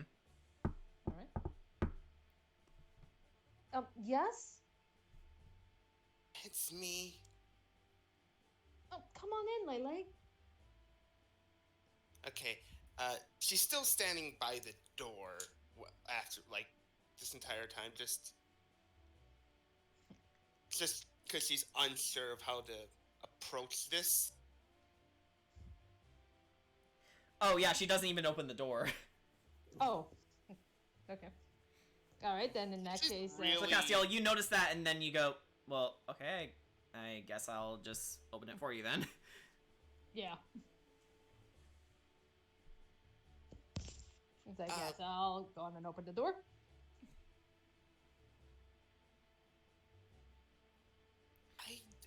I don't think I ever got the chance to thank you for what happened the other day. Yeah, and then like immediately she just thinks back to that battle with Morno. She's like, right, that. You're welcome. It's just, I'm sorry, it's just a lot on my mind.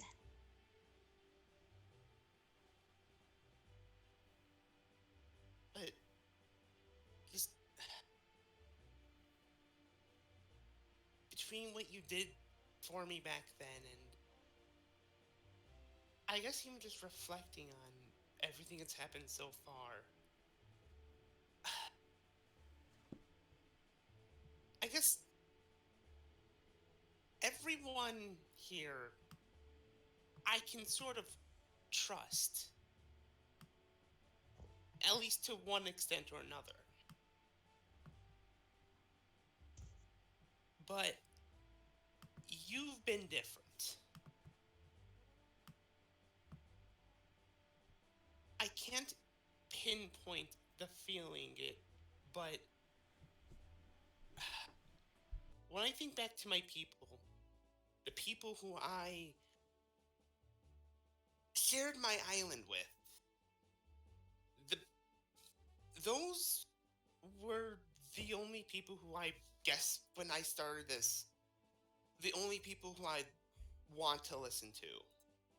Like I didn't care if, like, nothing against any of you, but I didn't care about any of you when I started this. But okay, what music? Oop. But Is this the heart music for Ricky? Yeah. It was during his and Dunman's dad talk. Yeah. Oh god. but you've been nicer than everyone else. You've been there for everyone. You've been there for me, especially.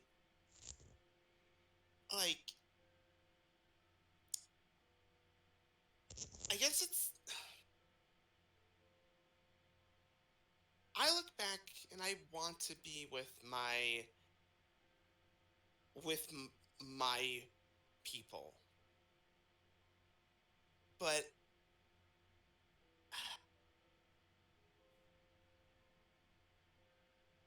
I can't say. I can't think of the right word, but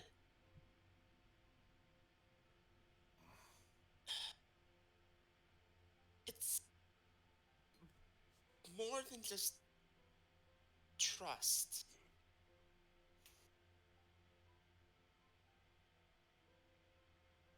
You can, like, you can tell on her face, she is struggling to find a word. She just isn't clear of, like, the word she's, trying to, and she is trying to hopefully see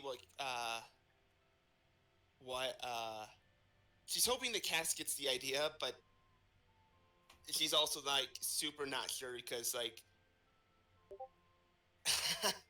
because she's still not sure of how any of this is being, like, she's still not sure of how to deliver this.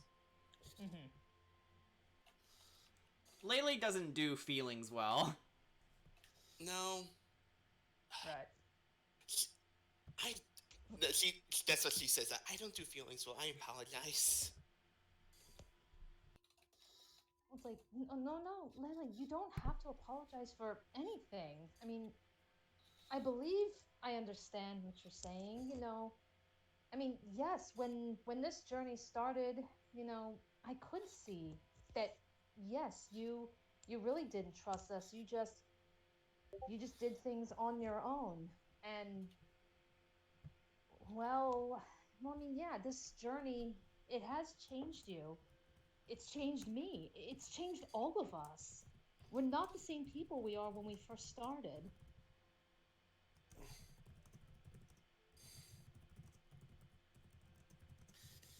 It's. I mean, yeah. Um.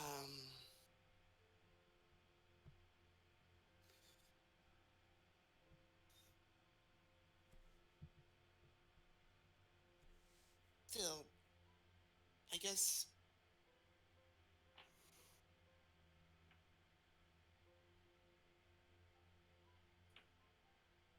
the best way I feel I can describe it is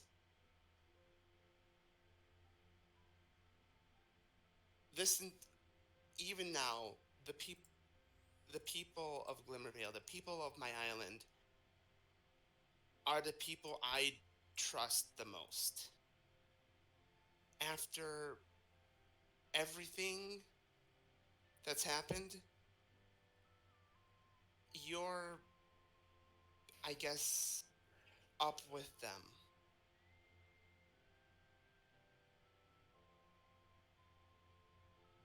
I have the same amount of trust and and allegiance.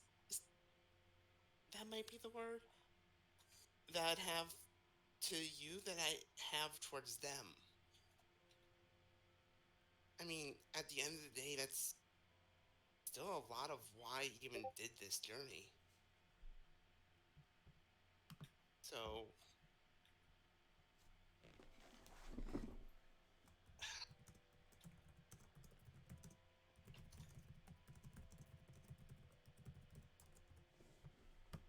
I I figured I'd let you know. Just I'm not sure how else to say it or what the feeling is in a shorter term, but Castiel, make an insight check. Insight check already. Uh.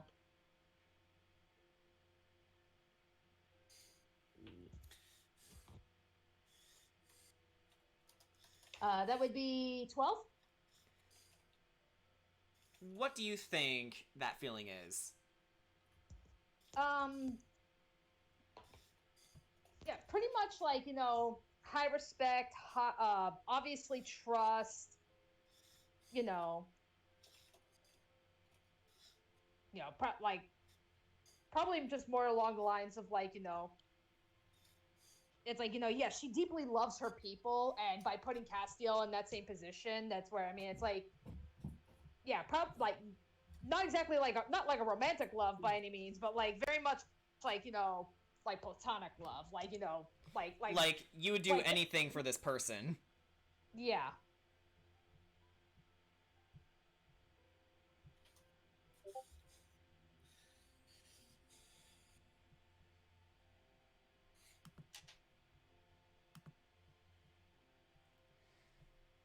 And if you could Yeah, say like, that all in one word,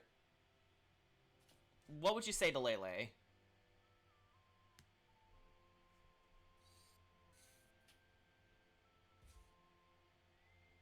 okay, like all in one word, like yeah, probably, yeah, love.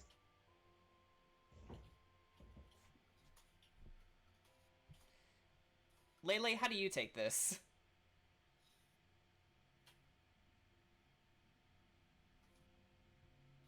uh her eyes definitely widen. It's like she's like, "Excuse me?" That is what you are saying, right? And I don't mean love as in the way Riona feels for Lady Dora. There's all different forms of love. The way at least what I'm hearing, it sounds like you deeply love your people. In a way, they are your family.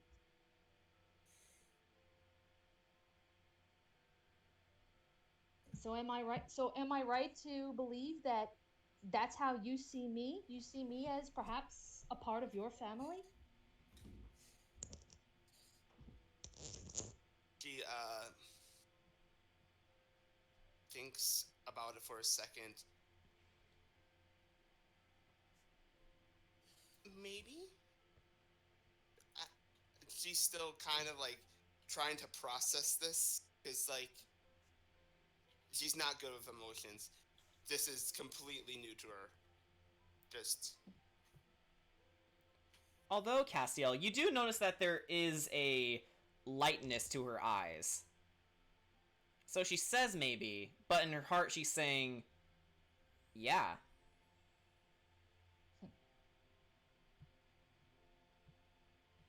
And Cassiel just kind of smiles at that. He's like, I'm. He's like, I'm sure it is. It must be hard to process. As you said yourself, you were very standoffish, but I can tell that is how you truly feel deep inside, even if you can't find the words to put it all together. And if you'll allow me to say, I feel honored that you really see me as someone you can look up to, as like a part of your family, someone that you can rely on. When we started this journey, along with trying to find what happened to my people, deep down, I really wanted to try to emulate Lady Dora. She was there for me in my hour of need, and I wanted to, in a way, return the favor. I wanted to be the person that you could easily rely on whenever you need help. I wanted to help spread some of that compassion in this world when we really need it most. And it's very warming to hear that I've succeeded with you.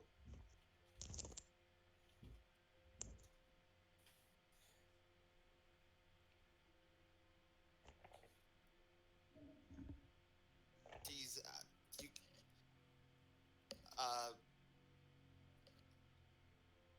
like after hearing that, you could just sort of see her smile. Just thank you.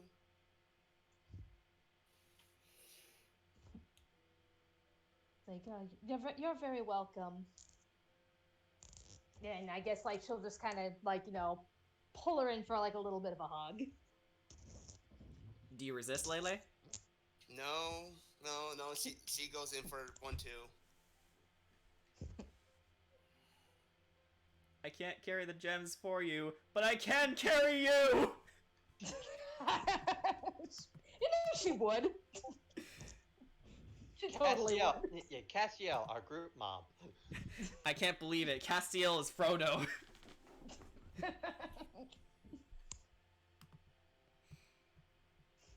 Same race, close enough.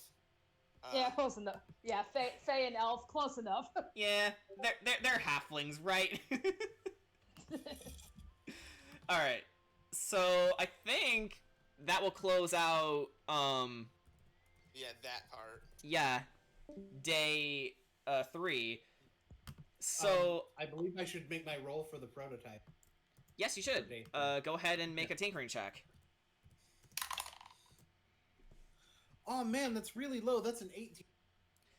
Yeah, you make it.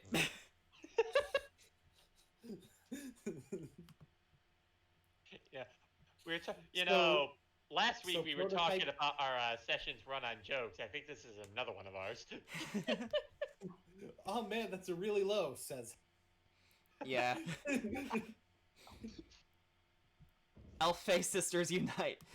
So Alright, yeah, Baku. basically, I managed to improve the prototype. Yeah, its range of its signal range is definitely a lot better than it used to be. And you know what? Let's say for flavor,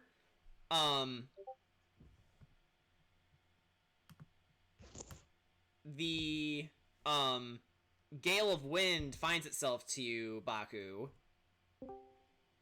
Like it seeps from Castiel's lockbox, and then it makes its way towards you, and you hear Numa say, Bakuhatsu, you're still up. Yeah, I've been just trying to get this working right. I think I've managed to make a few improvements to it. That is good. I cannot say I entirely understand how your mortal instruments work, but I can see that it took a lot of effort to activate in such a way that is beneficial. Yeah. And Baku kind of looks like he's thinking the entire time she says that, and still looks like he's thinking. He's trying to act like he's thinking about what else to do with the thing, but he's done for tonight. He's Are you not thinking tired? about something. I am but there's something I can't help but ask. What is it? He just looks over and is like, "You mentioned how much I looked like my ancestor, Yes? and you were his patron." Not just a patron, his friend. Not even a friend. More like a cousin. Not in the literal sense you understand, but In the figurative, right. yes. He kind of turns towards, I didn't really know a whole lot about my family's history. I was pretty young when we were raided. Yes. Blackfoot had steel even for a Kenku. Ultimately, that was what gravitated me towards him. Even with your people's former shackles, he had this individuality to him, this spontaneity that carried him through many adventures. As it turns out, I was friends with him when he was only but a hatchling. Huh. Not long after I found him, his own family was taken away by, well, marauders. It was when the land was more whole than you see it now. There wasn't a very expansive sea like the Paseo Sea. There were mountains, plains, plateaus, with sprinkles of water here and there, more balanced, if I can put it in more simple terms.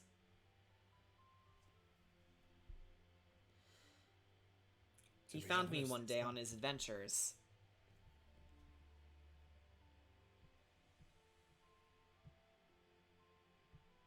To be quite honest, it sounds amazing. And it's a little familiar. It's In- because his blood is speaking to me through you. And there's a lot of beats there that are a little bit, kind of exactly what I've experienced. Huh. Well, history has a funny way of repeating itself once every few years, even millennia.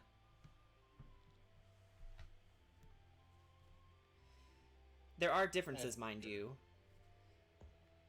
He didn't quite have your magnificent brain, for instance. You do have his heart, though.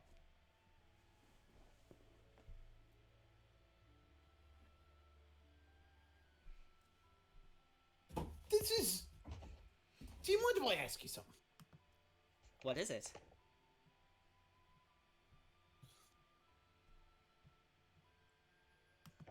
So. The spider fucker. Orin Wright. Yes.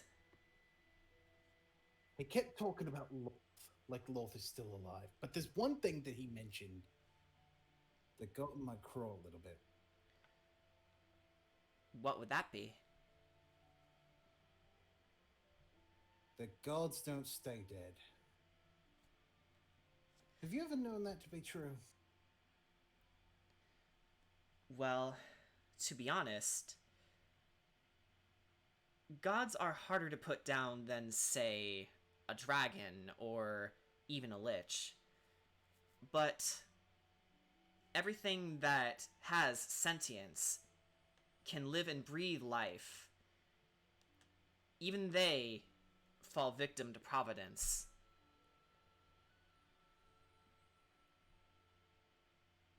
To be honest, I think what he said about Lolth returning from the dead, I myself can confirm to you it's possibly his insanity talking.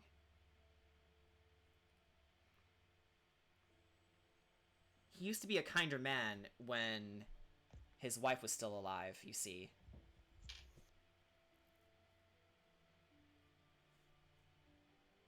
But then, when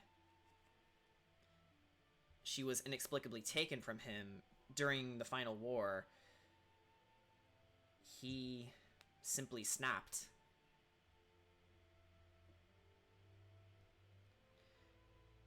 And it ended up getting to the point where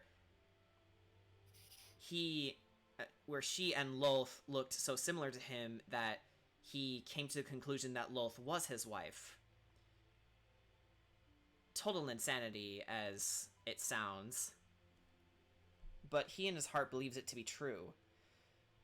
As it stands, he has simply lived far too long.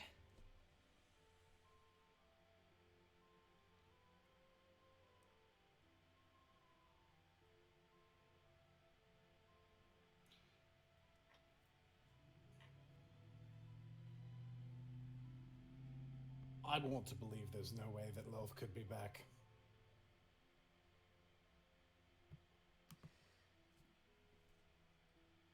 And besides, I made a promise.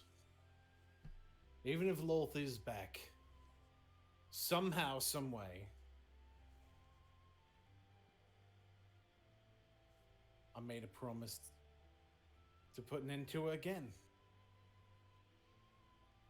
And you know what? Maybe part of that is helping get rid of the guy who thinks she's back when she's not. Get rid of her in spirit, as it were. Indeed. Although the fact remains, he is getting his power from somewhere. Someone. But even me and my sister's sight is hidden from this. So why don't we discover the mystery together? I'd be inclined to agree. These fuckers gotta be coalescing together in this little Legion of Doom of theirs. For some reason. Yes. As it stands, the Knights of Gloam need to be stopped if this world is to survive.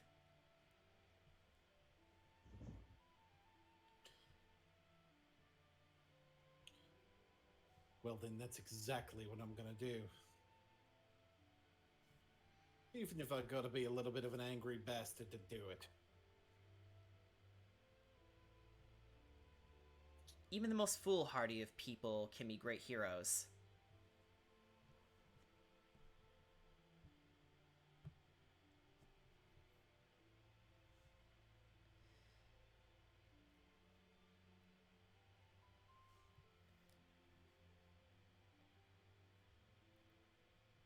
Yeah. She waits for you to come up with a response.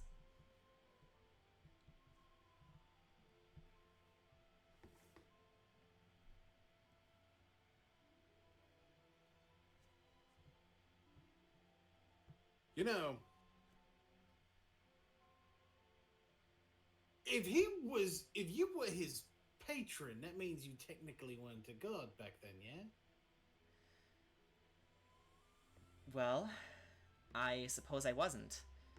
None of my sisters were. The memory is hazy, but I do remember the smell of the breeze and the taste of food. But again, my memories fail me. But I know at one point we were very much like all of you.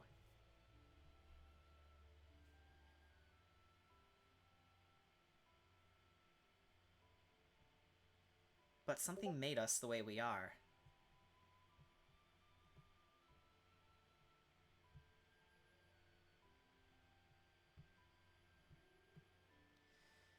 But that's a story for another time, I suppose.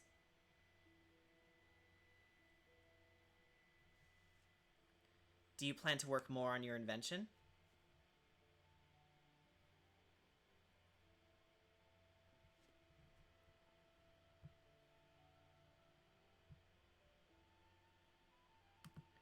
Oh wait, hang on, did I blip? I heard you okay. Yeah, Oh, okay. fine on my end.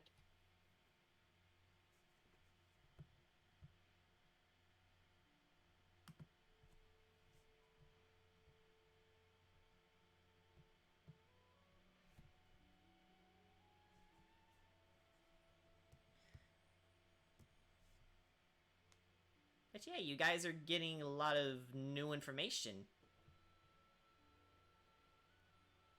Mm-hmm.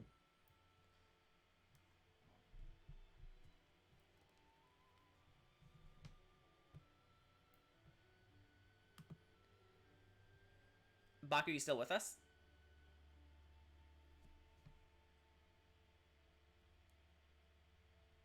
Did he step out? He died. Yeah, You're yeah, there. he's been quiet a little bit. Oh, there you are.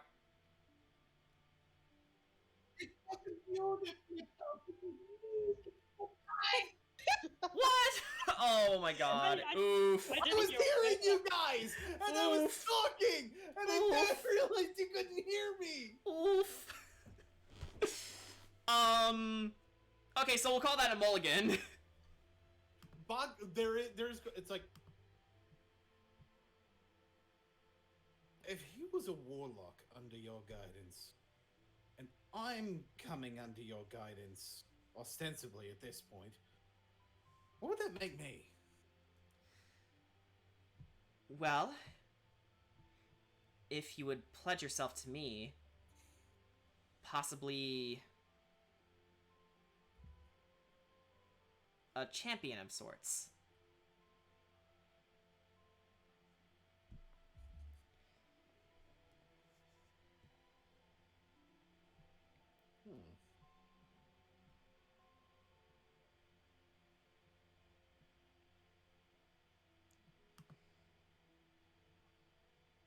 He seems to be thinking about it. Okay. Logically speaking, this is completely off the rails. But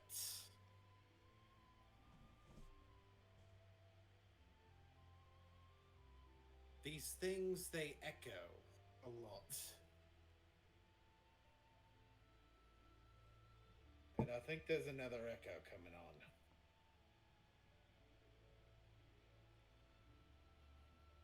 In that case, hold out your hand, Bakuhatsu. He holds out his hand wing. And Numa levitates herself down. Repeat these words after me.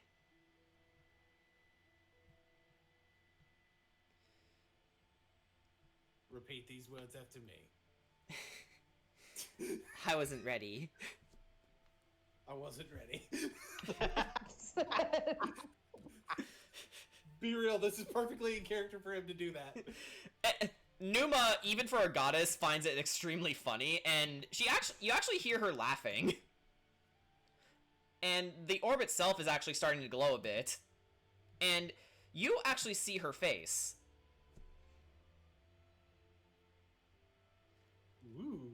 And she appears to be a young elven woman.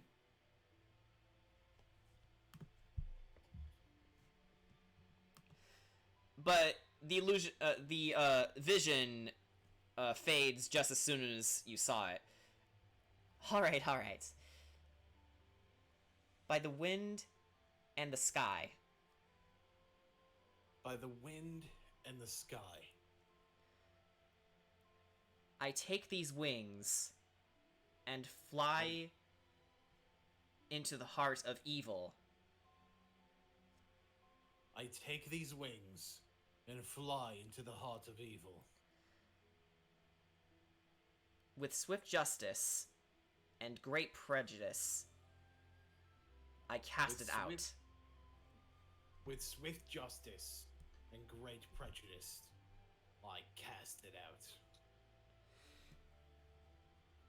And the orb actually splits into a bit of a full body tornado. Her air starts to encapsulate your entire body, and you start to levitate a bit until eventually it dissipates and goes back to its original form.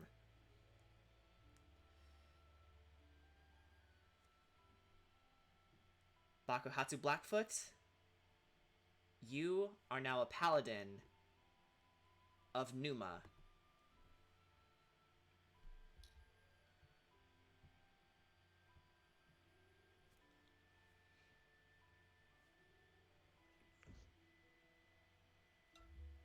Logically, this makes no sense, but feels right.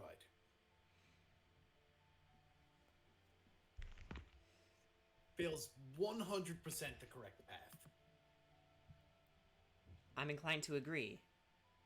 So, what will you do for the rest of the night? Gonna go with sleep. Probably need to sleep. Yes. I suppose I will join my sisters back in the lockbox. Which, by the way, it's a little cramped in there, but we'll make do. It's not any worse than how we are now. True. Besides, quiet moments like this, good time to talk and whatnot. Get a little bit of breathing room. Right then. Sleep well, Bakuhatsu Blackfoot.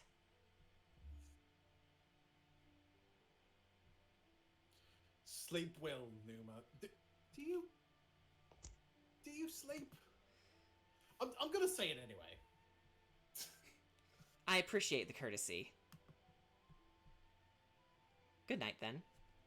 And she floats out of your room. Yeah, guess what? My next level's in, boys. Oh boy. Paladin. It's in fighter, right? No. It's in sorcerer. So we have a rogue, artificer, paladin. Yes. Min-maxing. No, I 100%. Logically, this makes no sense. None. But you're doing it anyway because you can. But Flavor Town, guys. But Flavor Town. You Get know right up in that Flavor Town. Ah, tastes like religion. And then, I don't know, Guy Fieri eats you or something. Yes. I'm a warlock and my patron is Guy Fieri. If this were a less serious campaign, then sure, absolutely. In another group, one of my DMs Oopsie. found that a homebrew that's like a cooking cleric. Honestly, Boone, Guy I would not be. Fieri. Honestly, Boone, I would not be surprised if that would end up somehow becoming a plot point in Konosuba. Don't you stop it. Alright then. I think with that, we're going to roll for one more event, and then that will be day 5. Which, by the way, you guys are about to pass Zagia. Okay. Hang on. So we'll go back to this playlist. And then I will roll for our event. Ooh, okay. The party, as you are sailing, not only do you see a view of Zagia in the distance, which, Baku, it, reminds you how, Simon is doing all he can for his island, given the circumstances. All of you also see a blue whale. Actually, no. All of you make a perception check for the whale to see if you see it. Oh, I see it. I got a nat 20. Natural 20, nice. 23? see it. This is a perception check, right? Yeah, Yeah, 23. I nice. got an 8. I got a 10. dirty 20. All right. Does Layla get eaten this time? Rihanna sees it and is still eaten. I mean, how close are you to the ship, Lele? Probably not. I mean, how close to the side of the ship are you right now? I should have asked. I probably wouldn't be. Like if Laylee would, if Laylee isn't aware of blue whale, she'd probably just be like, Actually, you know Rihanna, what? Rihanna, what about you? I was gonna say, just to get Apollo in on the joke, and especially considering Riona is usually the one hanging around the edge of the ship. Yeah. Yeah, she probably is like closest to where the whale is. Like it's probably like in her face. oh no. It goes. Okay, can Laylee make a perception to actually hear that? No, you hear it pretty crystal clear. Yeah, I was gonna ask Are to you roll. sure it doesn't? I was gonna ask sure to it roll doesn't- roll to see if she would identify the location based off of that. By the way, are you sure it doesn't go way? I mean, it wouldn't be any better because it wouldn't be any better because with my proficiency, that's a 9. But Rihanna, the whale is is about to touch you with its nose. What do? I try to back up to try to make sure I don't fall right in. Make an acrobatics check. Acrobatics check. What's an acrobat? That's an 11. Yeah, you back away just fine. And Apollo, seeing this, walks by and says, "Hey, Riona, how's it going? Is that the whale?" Yes, that is a whale. Whoa.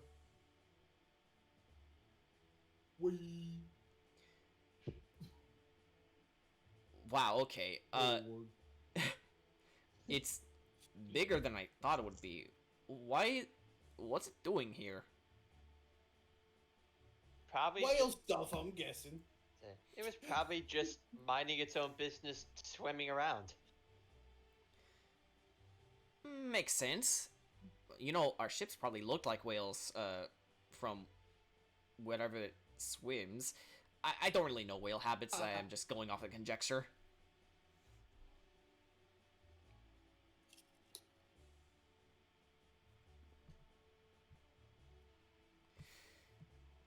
I pet the whale. Make a dexterity check.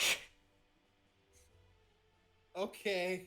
Shoot, wouldn't I don't- this be animal handling? Because it's just a whale. Actually, no, yeah, animal handling. It's perfect. Animal handling. Oh no, that's a 9. So, Bakuhatsu, in your effort to pet the whale, you, fall over and you get your beak stuck in its, blowhole. And as this is happening, the whale actually sneezes you out, along with spurting out some water. I dimension door myself to the crow's nest. But you actually hear a noise, from inside its mouth. Oh. I've been waiting for this. Oh no. What the hell was that? Hey guys, I heard something in his fucking mouth. Wait, what? Well, how do we get it open then? It sounded like something like that. No, I can use my Wow. mimicry to recreate the sound. Oh, yeah, you can. Mimicry. Okay. So. Oh yeah, the one thing that Kenkus usually do. Yeah. It was like that. Bit. So. Yeah. Okay, so, I'm gonna see if I can try to figure out what it is. So I'm gonna do the thing that the Mr. Coyote Peterson does to make some animals open their mouths up before he gets himself intentionally bitten. Okay. To go into the bite zone. Rihanna's going I'm into the gonna bite try to- zone. Yeah, I'm gonna start tapping the whale on the top of its snout to see if it'll open up. Okay. Now you make an animal handling check. All right. I got a 9. It opens up pretty easily. Its breath smells fishy, but, yeah, you see inside the whale's mouth, here we go, I'm so ready for this. You see... It's John Cena. No, yes, that it's John wouldn't Cena. be. No. It is Oh yeah, true. a little Kuotoa fella. And then, when it sees you, he goes, "Ah!"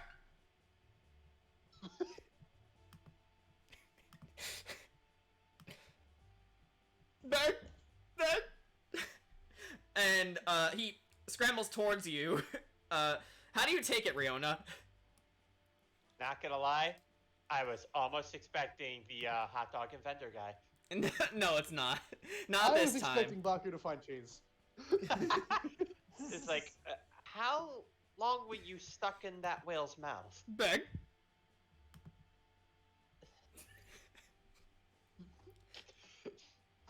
I believe he said beg. Blood. No, I'm sorry, it was blood.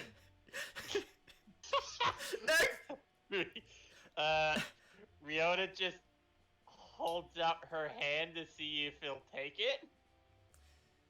And he does. I walk him onto the ship. He seems happy. You're quite welcome. Just be careful out there.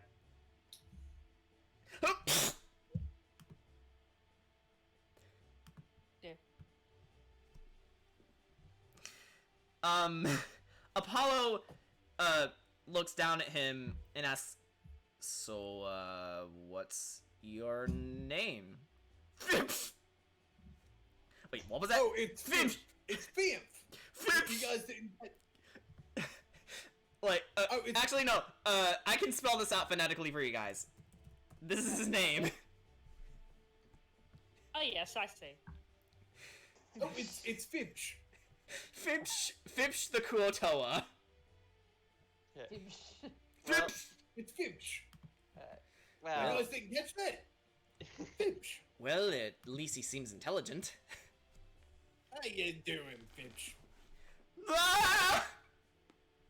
oh, Fish. Yeah, I get that a lot. Bang! Yeah, well, He turns in your direction, Riona. Bang! so, Fibs, are you able to point us in the direction and where exactly you live, we could probably drop you off. He thinks for a second, and he points to the whale. Oh, you live in the whale? You must be having a whale of a time. Black. All right then. Can I I guess insight check? Yeah. Go ahead. You know, real fitting. Real fucking fitting. That's a 7. You can't really tell because his language comprehension, his communication skills are so horrible that you can't tell if he's being serious or not. But in the back of your mind, you think he might be. No, he totally lives in the whale. I believe him. Mind if I make a check on that? Go ahead. Yeah, I'd actually like to make a check too. All right. What check is this again? It's Insight. Insight. insight. Oh fuck! Looks like I understand him completely. That's a 19 plus my 7. That's a 26. Oh wow. Yeah, I was like, I actually rolled a 19 as well, and plus 9, so. We both Yeah. understand completely. Okay, so Castiel, Rags, you took one good look at him, and given how odd Kuotoa can be, they've lived in weirder places and they've done weirder things. Rags, you take a look at Fibsh, and an idea starts bubbling in your head, or rather in your mind synapses. I have an idea. What would that be? Kuotoa are god makers, yes?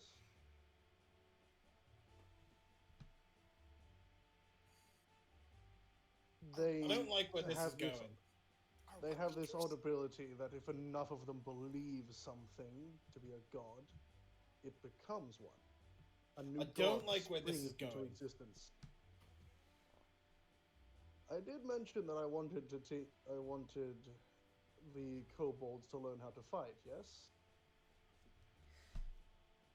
Perhaps a god they could worship to help them become clerics and paladins.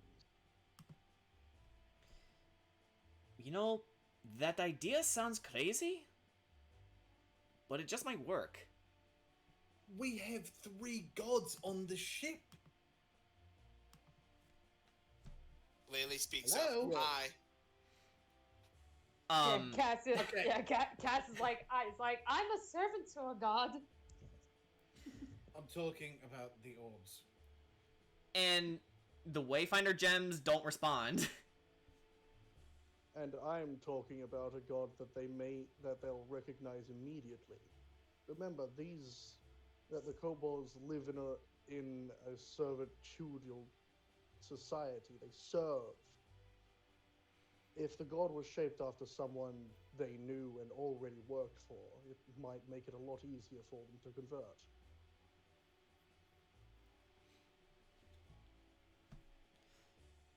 Does that make sense? Fibsh actually nods in agreement. Oh, he seems to like the idea.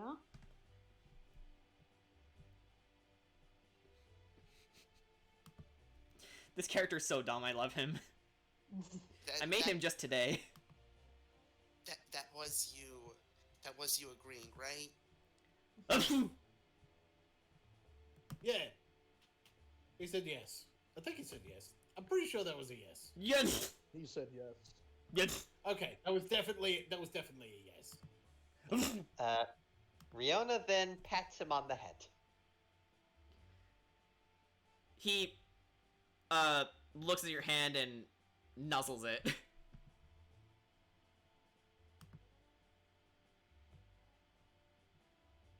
I imagine then Rags walks up to him and kneels.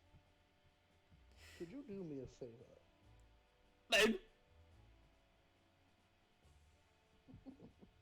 in his hand, he's. I'm going to cast Minor Illusion, Okay. and in the palm of my hand, generates an image shoulder up of Rags. Could you create this?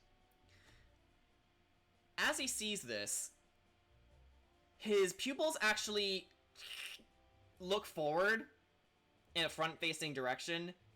They widen, dilate, and he has a look of awe on his face.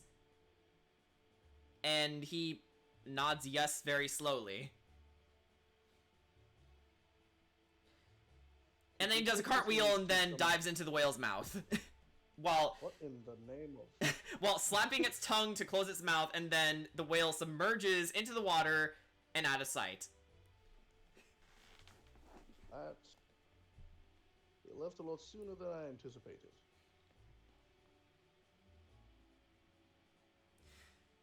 Although he does pop out of the blowhole to make sure that there wasn't anything else. But Take the image to more of your race, please. and then he wiggles back in.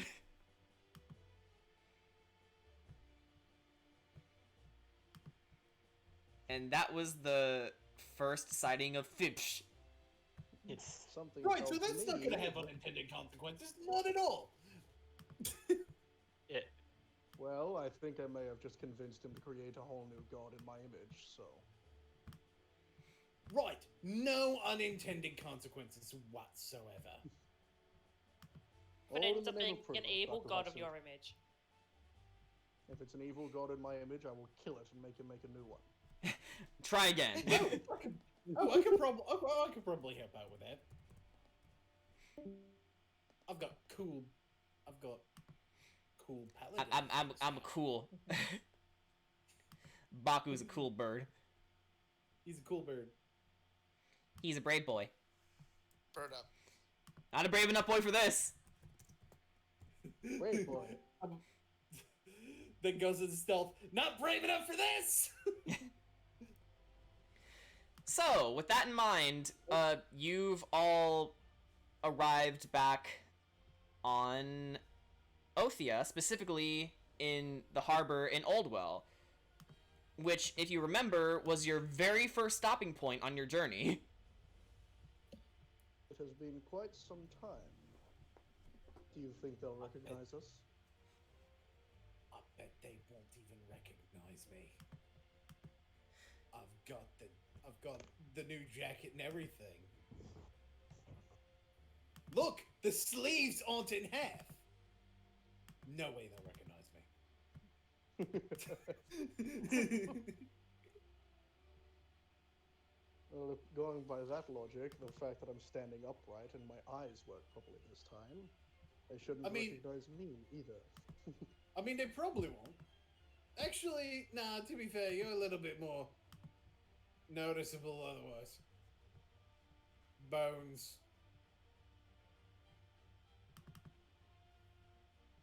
I mean, I'm just a bird, man. Come now, it's time to dock. And that was but when wait, Orin comes up to you and says, "Hey, you're all back in tip-top shape." And Hey. Orin Asimith, if you remember, is the Triton fisherman who gave you the 10th. You should probably read Side RP. I've actually recently changed its name. Yeah, he actually notices this and reads that the 10th has been renamed, the name was scratched off, and it was repainted with the new name, the Steel Raven. I see you've done a little redecorating, and you've certainly expanded your vehicular possessions since we last met. How have you been? Been quite well. Rags, your voice sounds different. I've made a few repairs. I can see. You certainly seem to be in higher spirits. Simply because my plans are coming to fruition.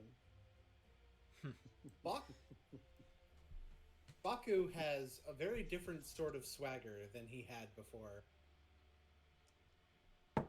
Which, Orin definitely takes notice of. Come to think of it, the rest of you seem to have a lot of... And he sees you, Riona, and says, "Oh, Riona, you're wounded." Yeah. Yes, I am. Well, come on, let's go to the Church of Melva. We should get that looked at. How long have you had this wound? We've had it for about 5 days. 5 days without treatment? That was when Apollo peeks out and says, "Yeah, threw me the first time as well." I have been trying, though my magic isn't working. Well, nothing the light of Melva can't fix. Come on, Lady Dora and Lady Athena are in the church. Let's get you there post haste. Right. Let's get this over with then. So, He's gonna freak. so in the Church of Melva,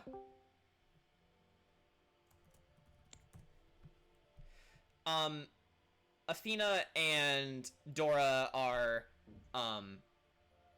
having a bit of a discussion on the sidelines, and Riona, you can faintly hear Athena saying, "Well, I'm finally glad you two are finally together, Dora. It's been, what, several months when this all happened?" And Dora interjects, saying, I know, I pray I'm not moving too fast. It's just, I feel like she's my whole world, Mom."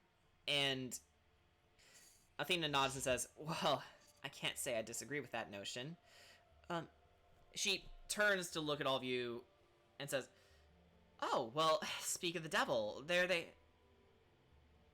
"Mom, what is it?" She turns as well, and then she sees you, Riona, and says, "By Melva, Riona!" And she immediately runs towards you. Dora, it's all right. I'm doing better than I, well, first had this wound. What on earth happened? How did you get this? What have you been doing?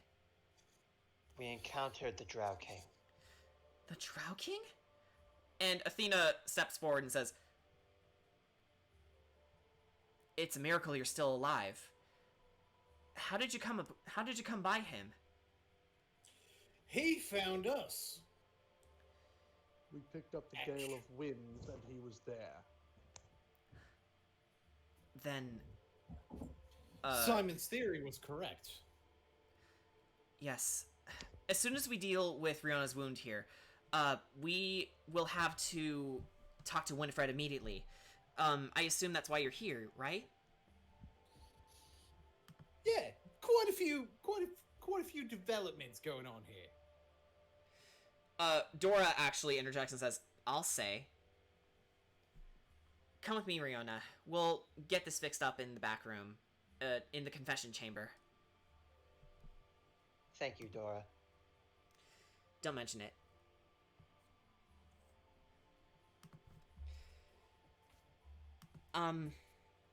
Dora actually turns to you all and says, "If you'll excuse us, it'll only take a moment." Of course. Take all the time you need. "Oh, don't worry. I will." And then she looks to you, Riona, and walks you into the chamber and says, "Follow me." Right. As for everyone else, would you like to head straight for Winifred's office, or would you like to wait for Riona? I say wait for Riona. Yeah, it would probably be best if we had the entire group for this one. All right. She is the boss. Kind of a bad So, idea. with that in mind,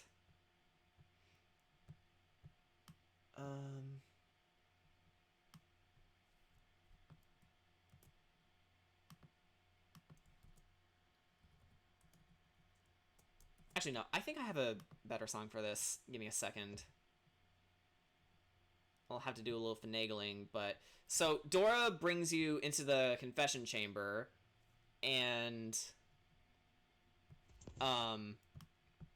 She asks you, if you wouldn't mind taking off your armor, please. Riona essentially, she does that, and I guess this would be the moment where now Dora actually sees that her body is just covered in scars.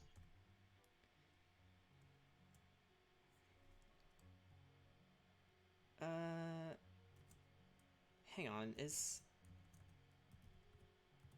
I think there's one more song here. She sees the scars, yes. Fuck it. Fuck it. I was like, how many of those scars did you accumulate? No, hang on. There's a particular song. I thought I put it in the right one, but timing. Oh my gosh, look at the scars! Look at all those. Yeah.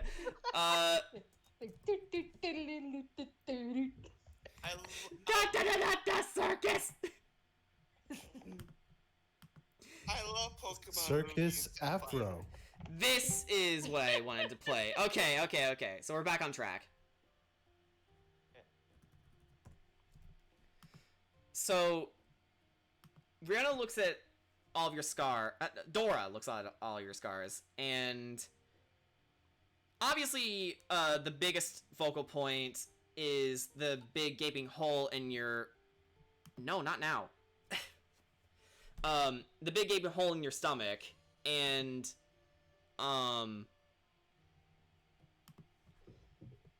she looks at the rest of the scars in tandem and says,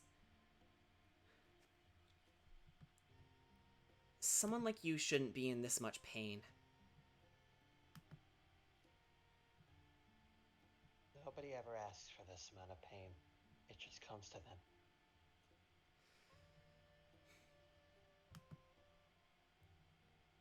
Tell me everything. I will get this situated soon. If you wouldn't mind removing the bandage? And her hands start glowing. She does, and again, she just notices, now she notices the scars that she was hiding under those bandages. Yeah. She puts both hands around, where the wound entered and where it exited in your body, and she casts Cure Wounds on you. Not only did it completely close the wound, it also it left a bit of a scar around it, considering that you haven't had this treated properly for 5 days. I got the Kratos abdomen scar. You kind of did, yeah. She just looks at Dora as in the middle of her healing. As we found our third Wayfinder gem, we were intercepted by the Drow King, and he certainly seemed out for blood the moment he saw us. We tried to see if we could blast him away with magic, but every spell we threw at him was useless.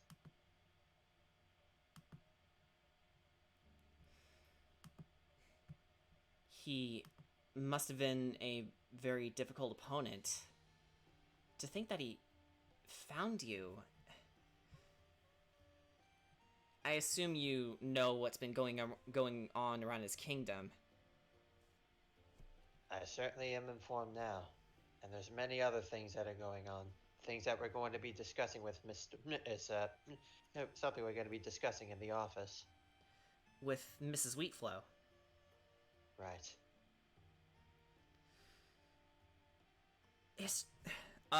She sits down a bit and says, I'm sorry, it's just I've treated many wounds before, some even worse than this, but seeing it affect you, it's just...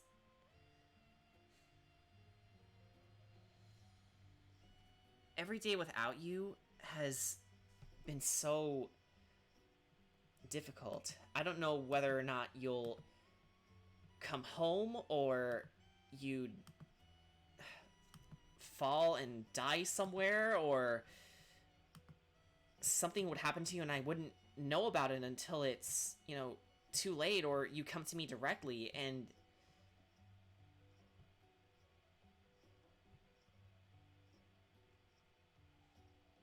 it's painful. Hearing all that, Riona actually reaches to hold her hand for a bit, and then she begins to look at her with a sweet smile on her.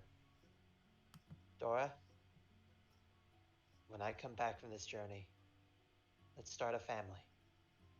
We can even adopt a child. Really? It's you and me.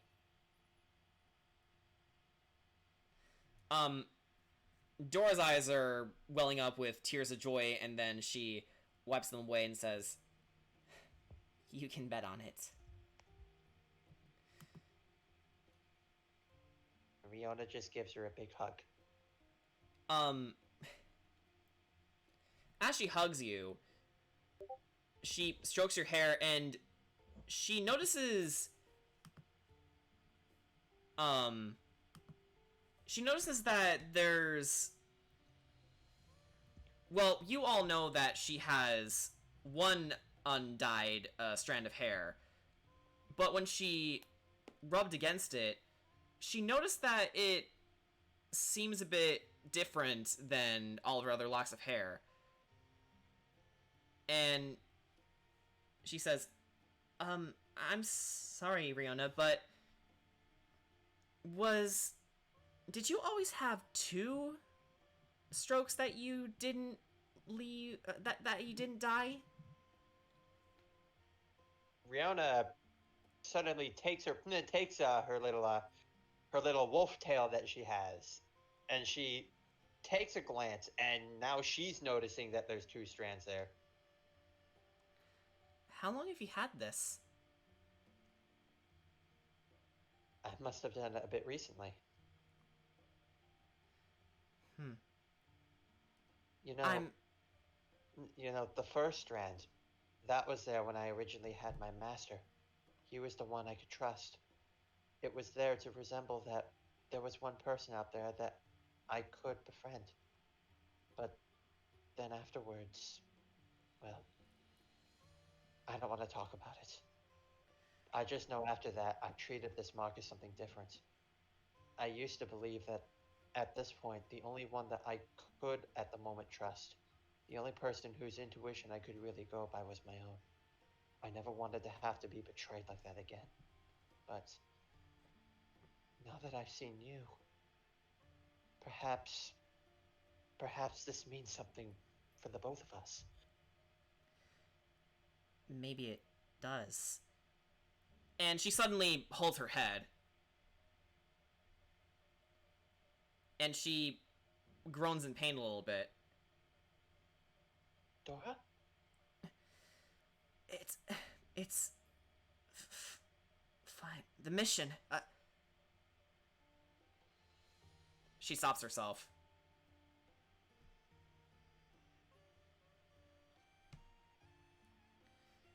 Dora, are you okay? Make a wisdom saving throw. Okay.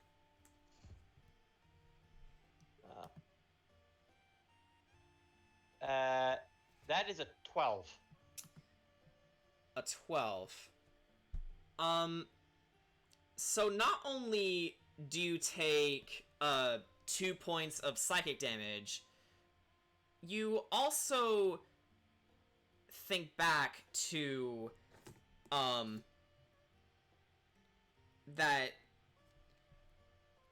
that little vision you had the other about almost a week ago, it starts off in a very similar manner. Alexandra was there, but now you notice that Dora and Ala are there as well. And Alexandra says, "Alright, everyone, the sooner we find Nishtooyan, the better." And Dora interjects and says,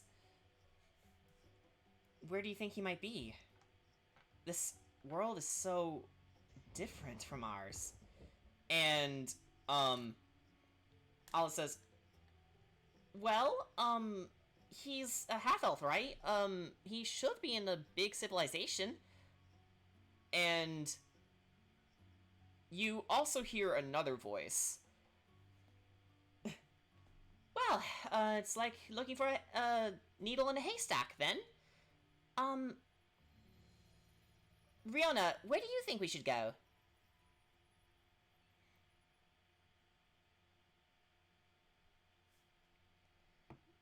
And just like she's hearing this, and she's just like, "Wait a minute, what's going on here?" Fira? Ala? Alex? And that's where the memory ends for both of you. I just look at Dora, about just as surprised as she probably is. Where are we? We're in the conference room, but Where are we really? Dora, we need to tell them this. Alex is dead! Alex is dead! Now Riona's holding her tight. How long have we been here? Perhaps these are things we should be asking once we get to the office. Okay.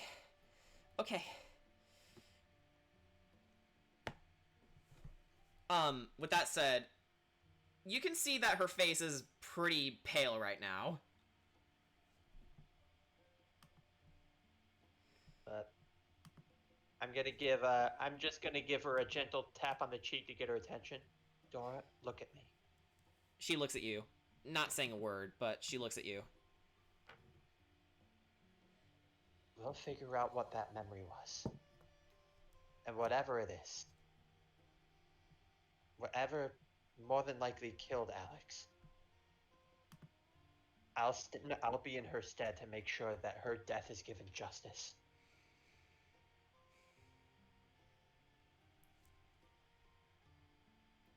She was our only link, Riona. Without her...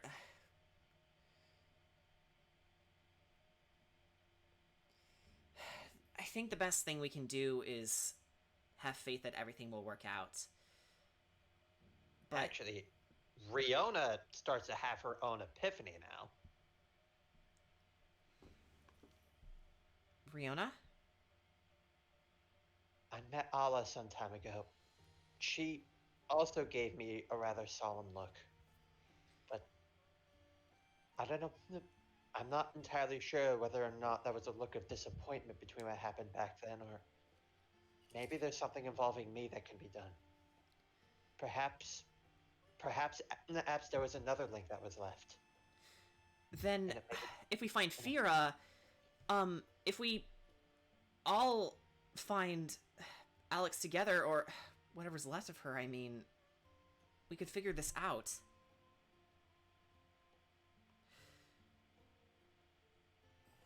But if anyone knows what's going on, it should be her. We tend to run into it here and there, so chances are that may come sooner or later. Okay. We should probably go see the others. Right. Dora, Yeah? after we're done discussing whatever it is that we need to with the rest, do you want to go on a date to a library? Sure. I definitely need a distraction after that. Right. And there's a couple of things that I've been hoping to look up ever since we got here. Yeah, it's best to prepare yourself for situations like this.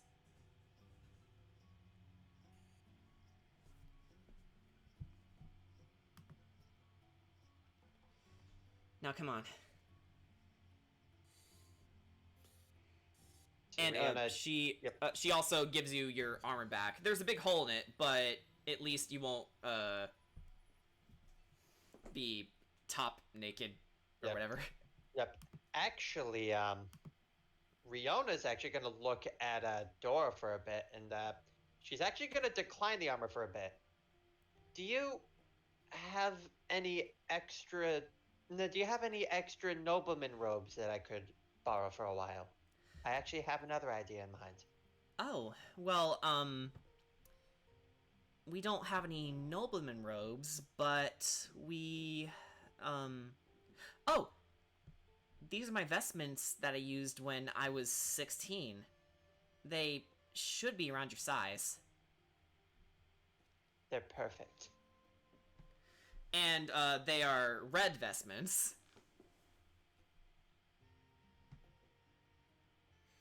So Yeah, you put it Rihanna- on, and then... Yeah, Rihanna puts it on, and then she gives Dora a quick kiss on the nose. Let's go. Dora giggles and says, "All right." And then I tell the guy, it's not a coffee bean you get, it's a termite. Please, Bakuhatsu, this is the house of the mother. Says Athena. Sorry, you're right. Shouldn't have said get. Shouldn't be using anything like that in this place. Funny. Admittedly, my presence here as a necromancer is a bit of an affront to the goddess. Alright. We're all heading to the office. It's time we got ourselves some answers and asked some questions. And I'm going with you too. The more the merrier. That's not the only reason. We'll explain once we get there. All right. Are you all ready? Then? Yeah, about as ready as I'm gonna be.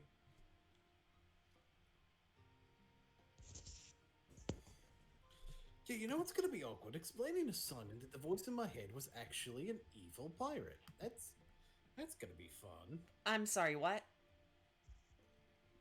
Oh, the voice in his head was an evil pirate. Yeah. Evil gift pirate. I see. We have a lot to catch you up on. Who tried to sabotage me earlier. We'll explain when we get to the office. Lele? There's a lot. She's been to have. sabotaging me for my entire life. You want to go there? Ladies, please. You're both pretty. Let's go. Well, thank you, but I'm engaged.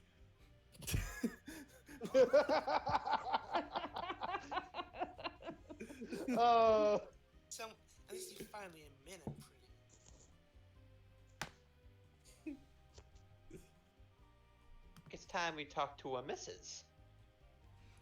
Alright, so, probably should have done this earlier, but so along with Dora in tow, you enter the office of Winifred Wheatflow. Her assistant lets you in and says, please come in. She's a little busy with paperwork right now, but she probably wouldn't mind seeing your faces.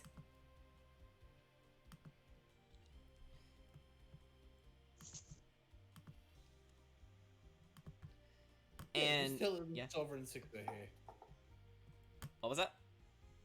Yeah, just tell her the Sovereign Six are here. Okay. Would you know about? Wait, does she know about that title? I would say yes. Yeah. She's been back and forth with the other nobles, so she would know it. Okay. And we have been making a name for ourselves. Yeah.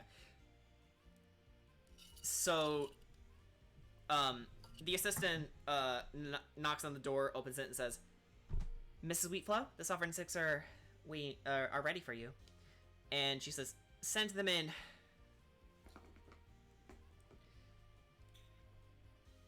Do you enter? Yep. Yeah. Yep. Okay, so, she steps aside to let all of you into her office, and as you can see, yeah, she is somewhat busy with the paperwork, but she stops to notice all of you and says, "Welcome, everyone, and, oh, Lady Dora, I trust everything has been going according to plan?" Not exactly. To be fair, the plan of getting the Wayfinder gems been a thing. We've been getting Wayfinder gems. Right. So where do we start with this?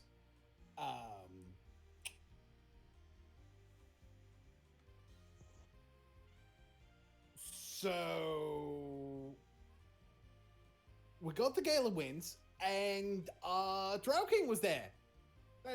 I think that's a good place to start. Yeah. The Drow King? What do you mean? Well, the guy who is the king of the Drow. I figured that would be self-explanatory. Not my point. What was he doing there? Did he see the gems? Was he about to take them from you? What business would he have? I don't know if he was there to take them from us, but he sure as hell didn't. He did whip our ass pretty good, though.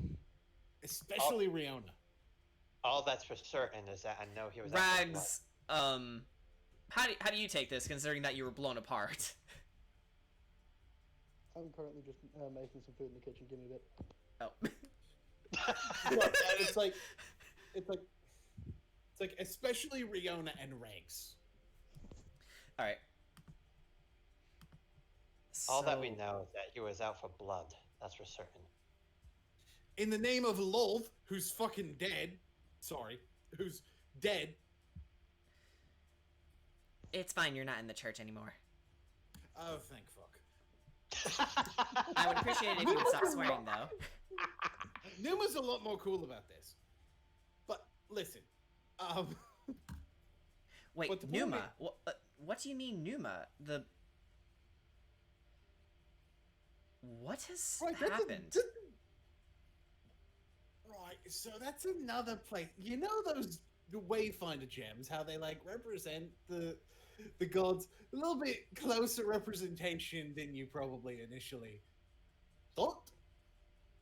And with that, I'm actually going to present the box, like unlock it, and just show the 3 gems that we've already found. And if they feel like floating, they are welcome to do so. They do that. First out comes Anima, and then Terra and Numa. Winifred is obviously a little overwhelmed by this, and then Anima speaks. "Hello, Winifred Wheatflow. It's been a long time. What is this sorcery?"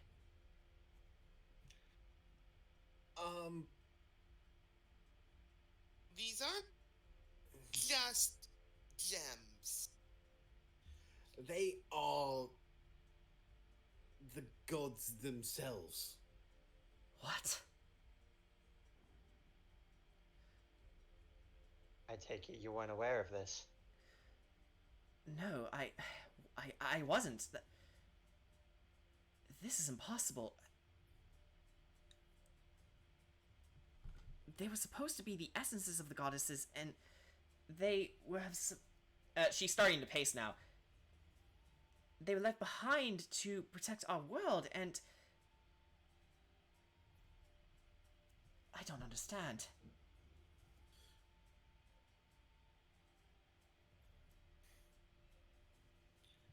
Well, instead of the essences of the goddesses protecting our world, we have the goddesses themselves. So that means Lamara and Pyra are left. Yeah. But I have to take into consideration, I presume you've talked to Simon. Yes, I have. And Did he tell you about his theory about things going a little bit more south with the speed of us finding these Wayfinder gems? yes, he theorized that the energy signatures of these gems are like magnets. The more they attract, the more they repel. But I've been such a fool. Then all these monster attacks as of late, it's also clear to me now.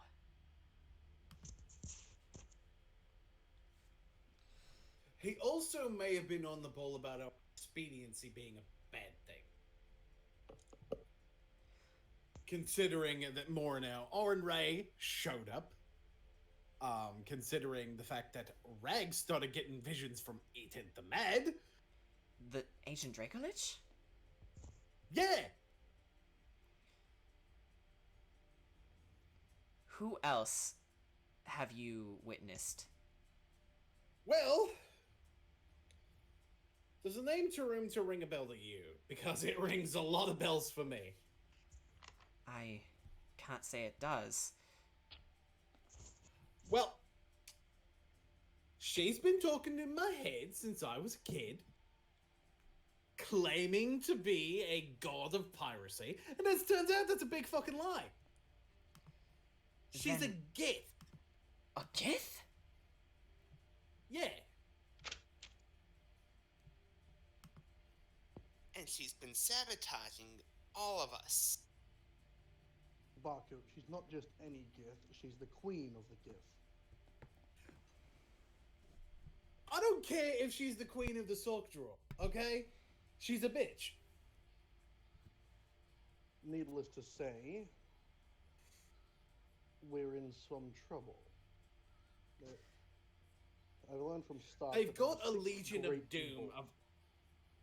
They've got a legion of doom of our enemies. 6 great evils. The 10th, the Mad. Tarumta, the Gift. Pirate Queen. The Drow King. There's also Uli of the Night Marchers. Riona's father. Yeah, no, like she was actually going to interrupt you guys. Oh, My okay. father. I just stopped so because Mum came in to talk to me. No. Okay. No problem. And There's Uli, the leader of the Night Marchers.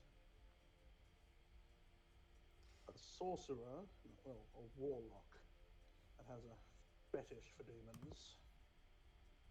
And I think Riona can explain the final. Father. Dora actually whips her head in your direction. Your father? The one who gave me these damn scars all over me.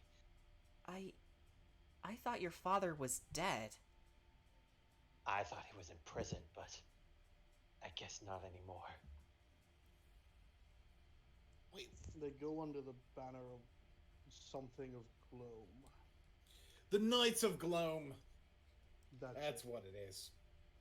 The Knights of Gloam. This is a very dangerous band of individuals. Yeah, no kidding. With that in mind, I will offer you my services. Whatever I can provide, I will hand over to you. And you also have my blessing for any establishment, any settlement that you encounter in. You don't need sanctions. You don't need to go through you don't need to cut any red tape. You can just go wherever you please, whenever you please, because these villains need to be stopped. But then there's the matter of the gems, or the goddesses as we now know them, I suppose.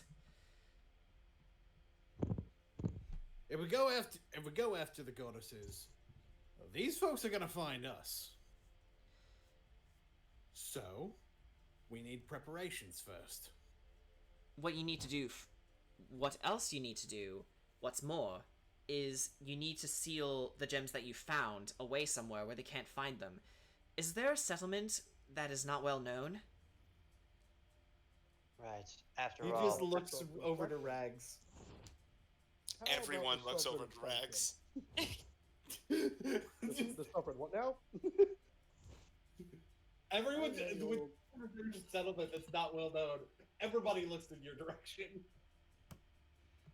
Okay, just because I had an Umber Hulk dig me a facility into the earth of Tamalu doesn't mean you need to stare at me. Tamalu. That's it.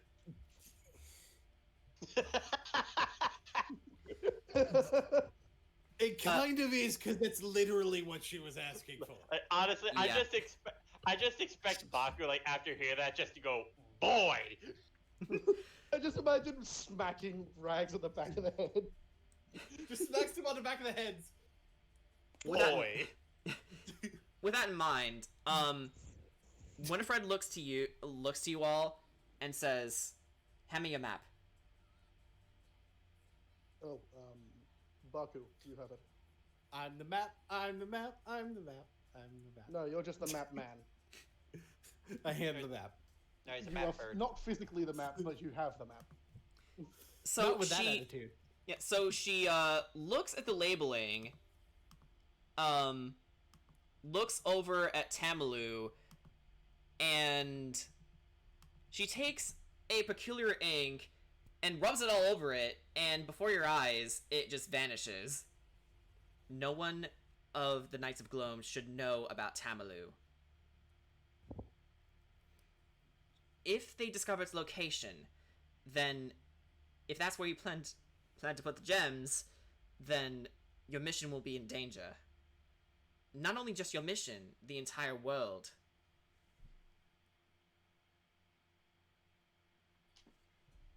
There are a few connections you must make.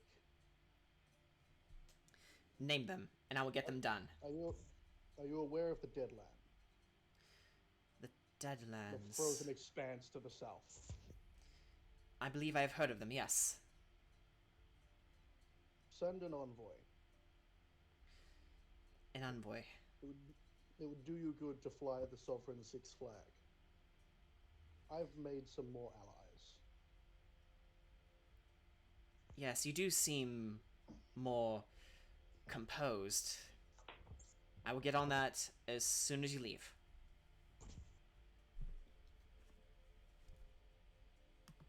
Another for Tamalu. You'll find a port being built in a small cove. Very well. That will lead you to the Sovereign Sanctum. And to a small kobold army. Kobolds. Ask for Sneer. Snare.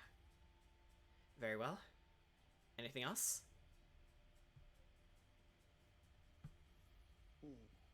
Where did you say that the blacksmith was, Arthur? Yes, he is in Crowhorn.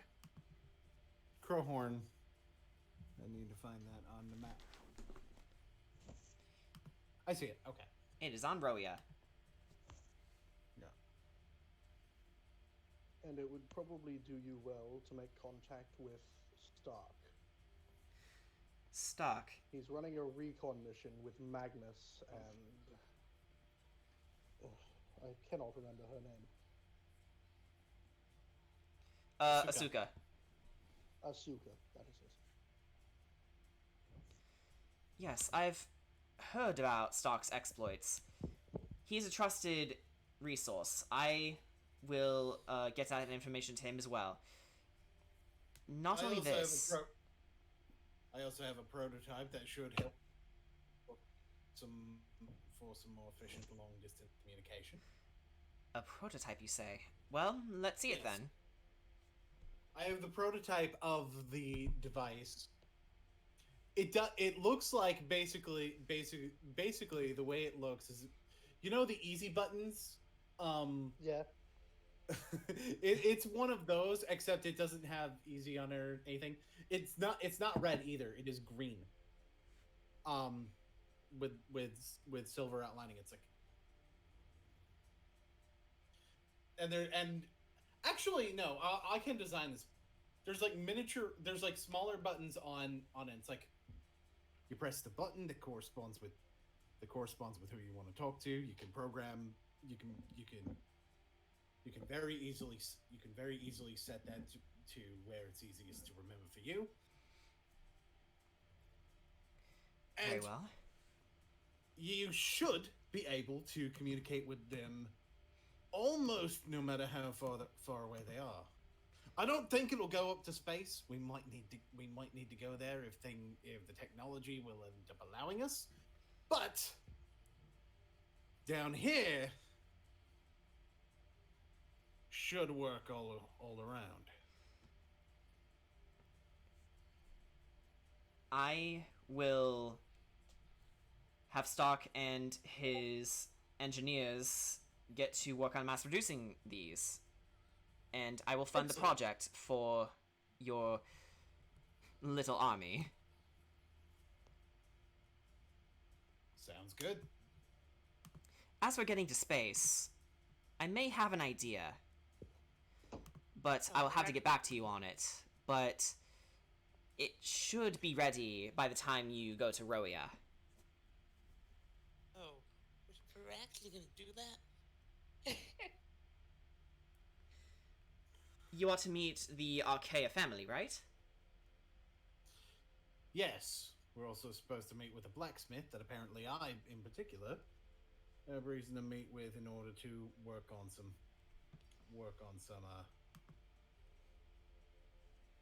projects. I understand.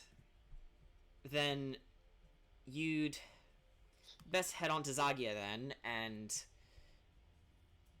stock up on supplies, do whatever you need to do. Just make sure you find the royal family and speak with them about this matter.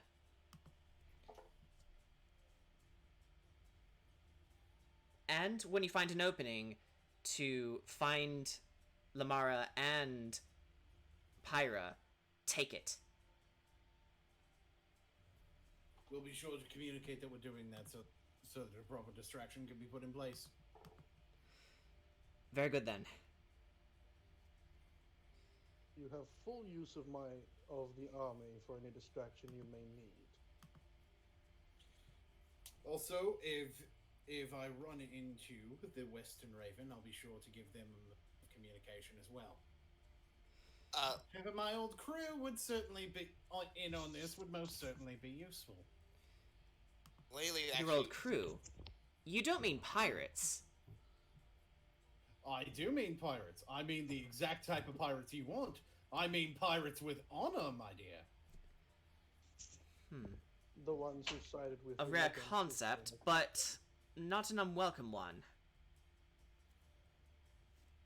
I mean, they have Keep in mind who you're talking to. Plus, they have some. You're If I'm hardly a still pirate associating- anymore, Bakuhatsu. Which is why you know if I'm still associating with pirates, they are ones with honor. Then, no arguments from me. Laylee wants to speak up for a second. Alright. I do believe I have something that can actually let us go to Tamalu right away. Ah. In my room aboard I don't know which ship, but definitely one of them. Eastern Raven. We'll fill this in. Raven. Okay, I'm in my room on the Eastern Raven. I've been every day making a circle of sorts, A and teleportation circle, you mean? yeah, she just like claps her hands and points at her and is like, yeah, that's it. And one, and there are two places let that I know for certain that it'll take me right away. Dora, That's yeah. that's one of them. That's Tamalu is one of them. The other is Brainstorm.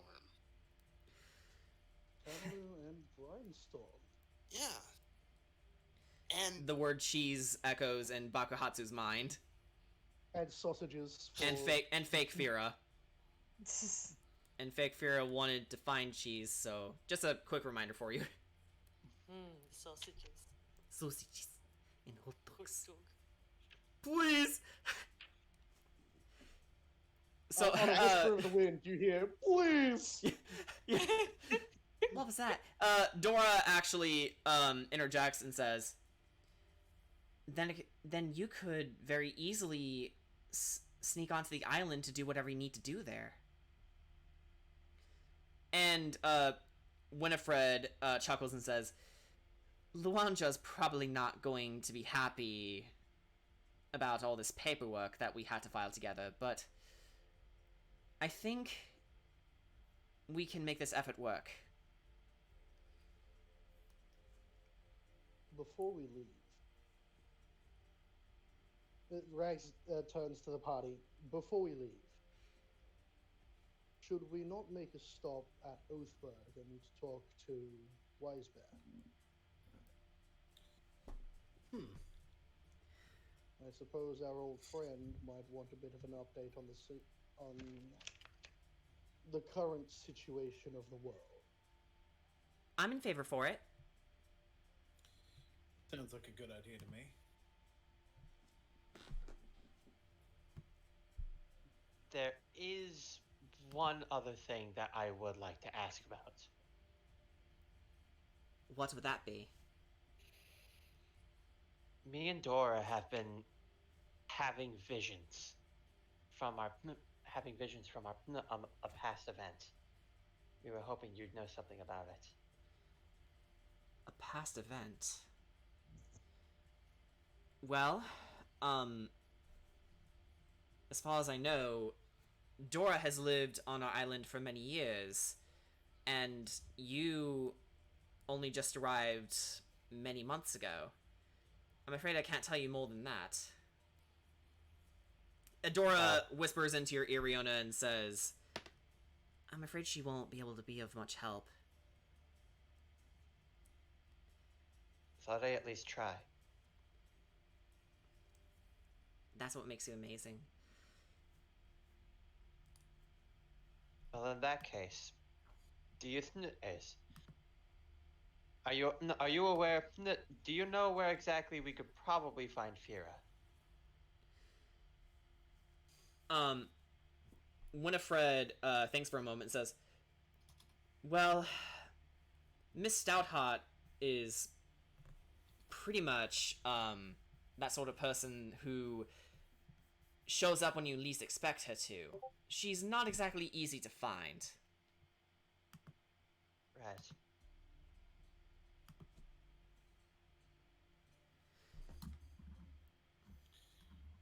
Why? What business do you have with her? Perhaps she could answer. Perhaps she could answer me and Dora's question. Yeah, it seems we have another. It seems we have memories of another life, a life that isn't our own. I know it doesn't make any sense, but Well, the thing is, that almost kind of seems to check out, doesn't it? Because think about it, Rags has things from way back when, and As me and Numa were talking about this, there's a lot of echoes between myself and my ancestor Blackfoot, who broke the curse.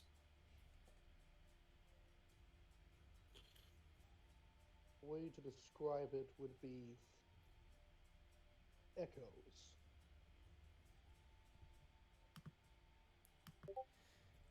Only with Riona and I, it's like, call me crazy, but I'm starting to think we aren't from this world. Riona and I mean. Excuse me?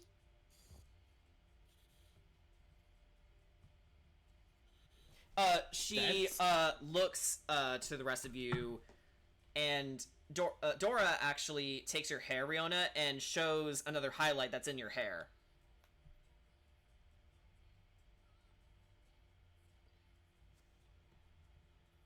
When did that show up? It took me a shock too when Dora showed me. That's just it. I can't figure it out.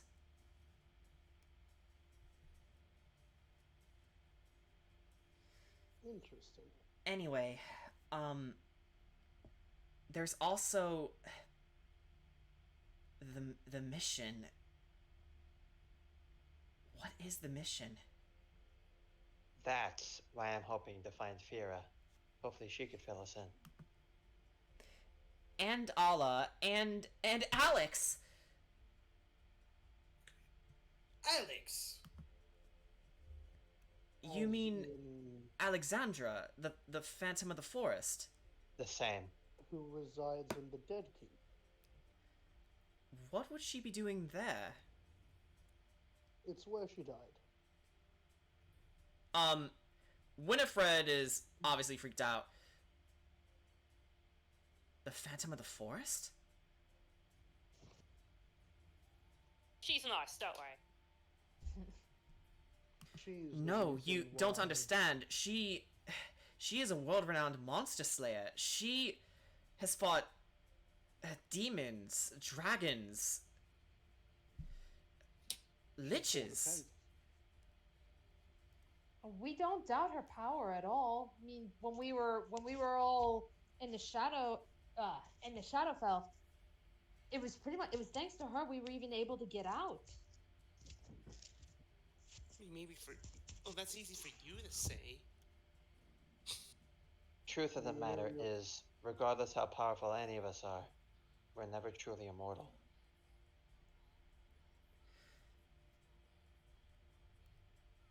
Being immortal would be bad. It was when Winifred, her expression steeled, and she looks over to you, Rags, and says, "You are a necromancer, yes?" I am indeed.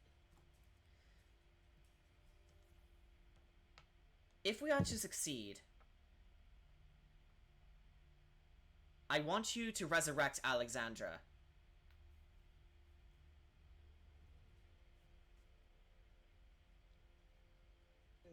Is my mic working? Yes, it is. Okay. Yeah.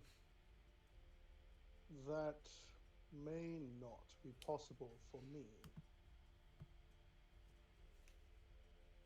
However, Castiel may get that power. Dora looks up to you, Castiel, and says, "That's right. Then maybe with the blessings of Melba, if we can find her body, then we might be able to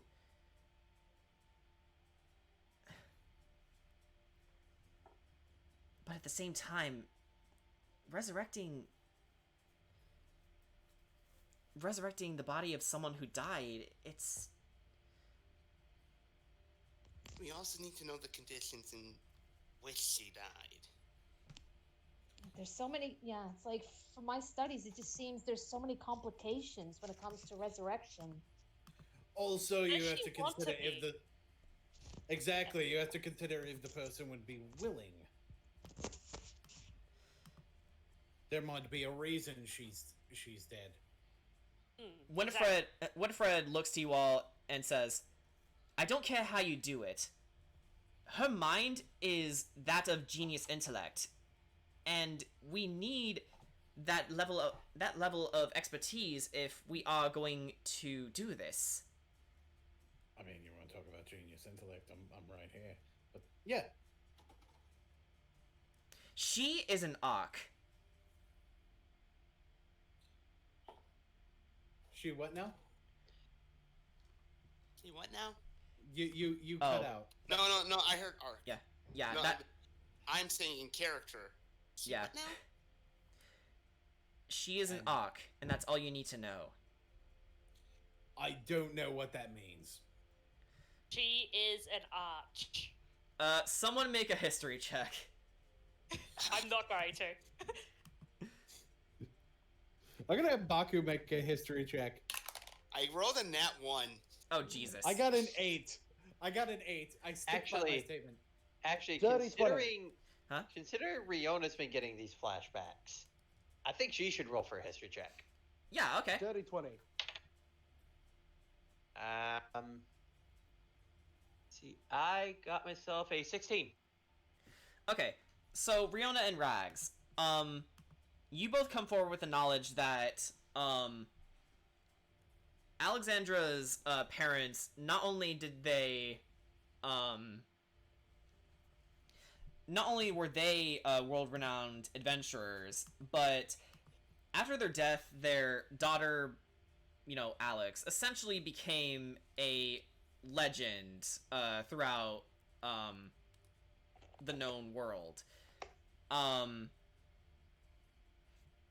She's been known to be a monster's monster. And as Winifred described, yes, she did have genius level intellect. And whether or not it's because she's heard the embellished tales of her exploits, she does seem to fervently believe in her ability to basically get the job done. And there's a certain air to her voice that seems adamant that you do this.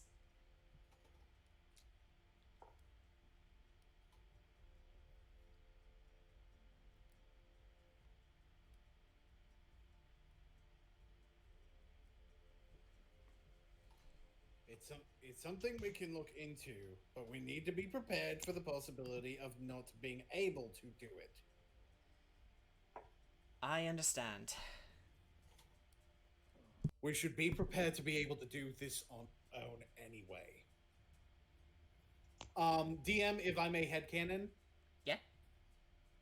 That could be an almost exact quote from his ancestor, and him not even know he's doing it.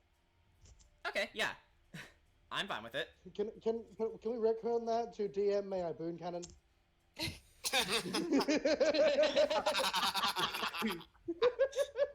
Yeah. I hate that.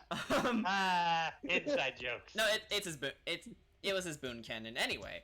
YouTube.com/user/the Boon Slayer. Plug. Plug.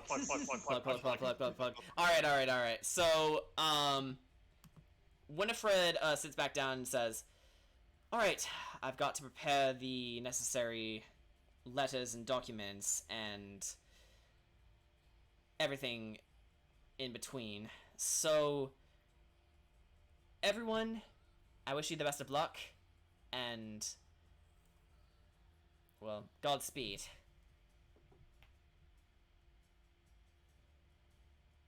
I have one more question.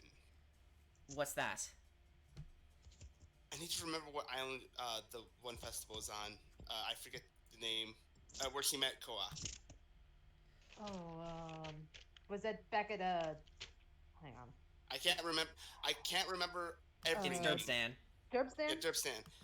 Back on Derbstan, I met with another Fae. His name was Koak the Brave? And I was told that there were at least 2 others like him. they were named. I'm trying to remember. Uh, this is me just. Give me a second, actually. It's fine. They were named Phinia and Balua, I believe. Do you know where they may be? I'm afraid I am not knowledgeable in that aspect. I apologize. Worth a shot. Actually, I have one last question. Oh, so many questions. Okay. No, no. I'm so. I'm sorry. I know you're very busy, but I just remembered. I pull out the owl bear necklace that Brubeck gave me. Do you recognize this? That is an amulet from the Owlbear tribe. Where did you come by this? We met somebody who's from this tribe. His name was Brubeck. He's looking for his people. Would you happen to have any information on their whereabouts? Well, last time I saw the tribe, it would have been back on Ethia, where I grew up, but that area has been occupied by the Drow.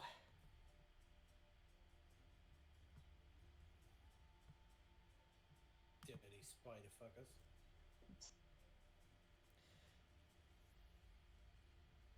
Dora pipes up and says, "Hey, keep in mind, we have befriended several Drow before, and even helped a few Drow. Yes. So Okay, those ones aren't dirty spider fucker.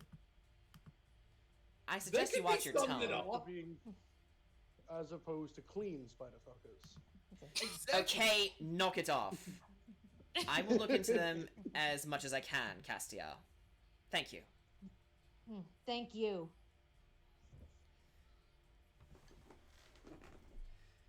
Now then, Look, considering what that Drow King kept harping on about Loth, I've got a little bit of a biased opinion here. seems to be understandable. I've got beef with people who want to talk about that. Virag perks his head. And here I thought you'd I have like chicken. cows.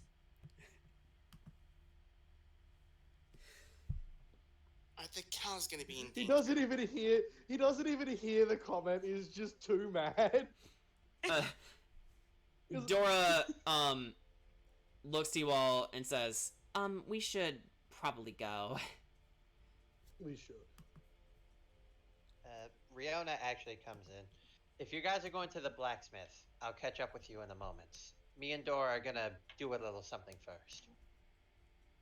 We're Hey, not headed to the Leon. blacksmith. We're going It'll have to wait for tomorrow. You guys have, traveled quite a ways, so it's best that we rest for the night. True. I've got some reading to do as well. And laundry. You do laundry. That being said, I'm going with you all to Roia. I wouldn't have it any other way, Dora. I am unopposed to this. Sounds good to me. It's not taking my room. I wasn't No, going she's to. sleeping with Leona. Plenty of rooms, Lele. Yeah, I mean, there's plenty of rooms on your ship. It's a big ship. Lele likes her room. We have two of them, Lele. Let's not. Why do forget you have there's Why do you two have two reasons. rooms? No, two ships. And for the record, you guys are having this conversation as you're walking out. Just There's two ships. no. We recently came across another one, and well, Baku and I did as we do. Well, Bless you. The rabbit tried to jump on our ship. He stuck his sword in a fucking ship. It was hilarious. Yeah, actually, Oh hold my on. God. Actually, hold on. Have you ever Baku, seen you said that you were someone gonna go slay to bullets? do some reading, right? Yeah. Alright, so Hold up, manual. yeah, Riona then says, I actually asked Dora if me and her could go to the library to check out a few things. You're welcome to join us if you'd like. Sure, I don't see why not. Does anyone else need to read up on anything? I wish I I read could. every night. Dora actually puts her hand on your bicep, Varog, and says, "I'm so sorry."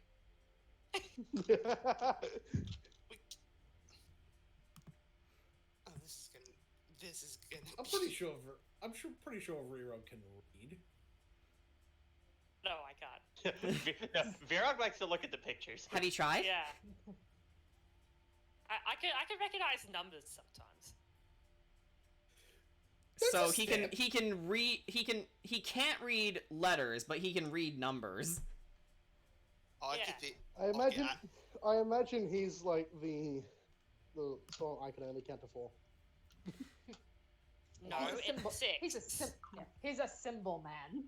It's Yeah, like it's one like- hand You know and then what? another one above that. You know what? That's a start, though. That's something to work with.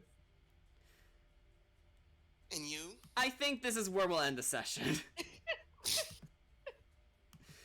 You guys have leveled up. It's fine. Oh, have we? Oh. Level Hell 1 paladin. Yay! What level were we at before? 0. Level 11? Oh. Yeah, so we are now look we at are now that. level 12. Level 12. Hell yeah. You know what Maybe that level means? 12. Not an ability No. score increase for me. Well, no, because you actually got a thing. All right. I So wouldn't have gotten an ability score increase here anyway. all right. So thank you everyone for watching, and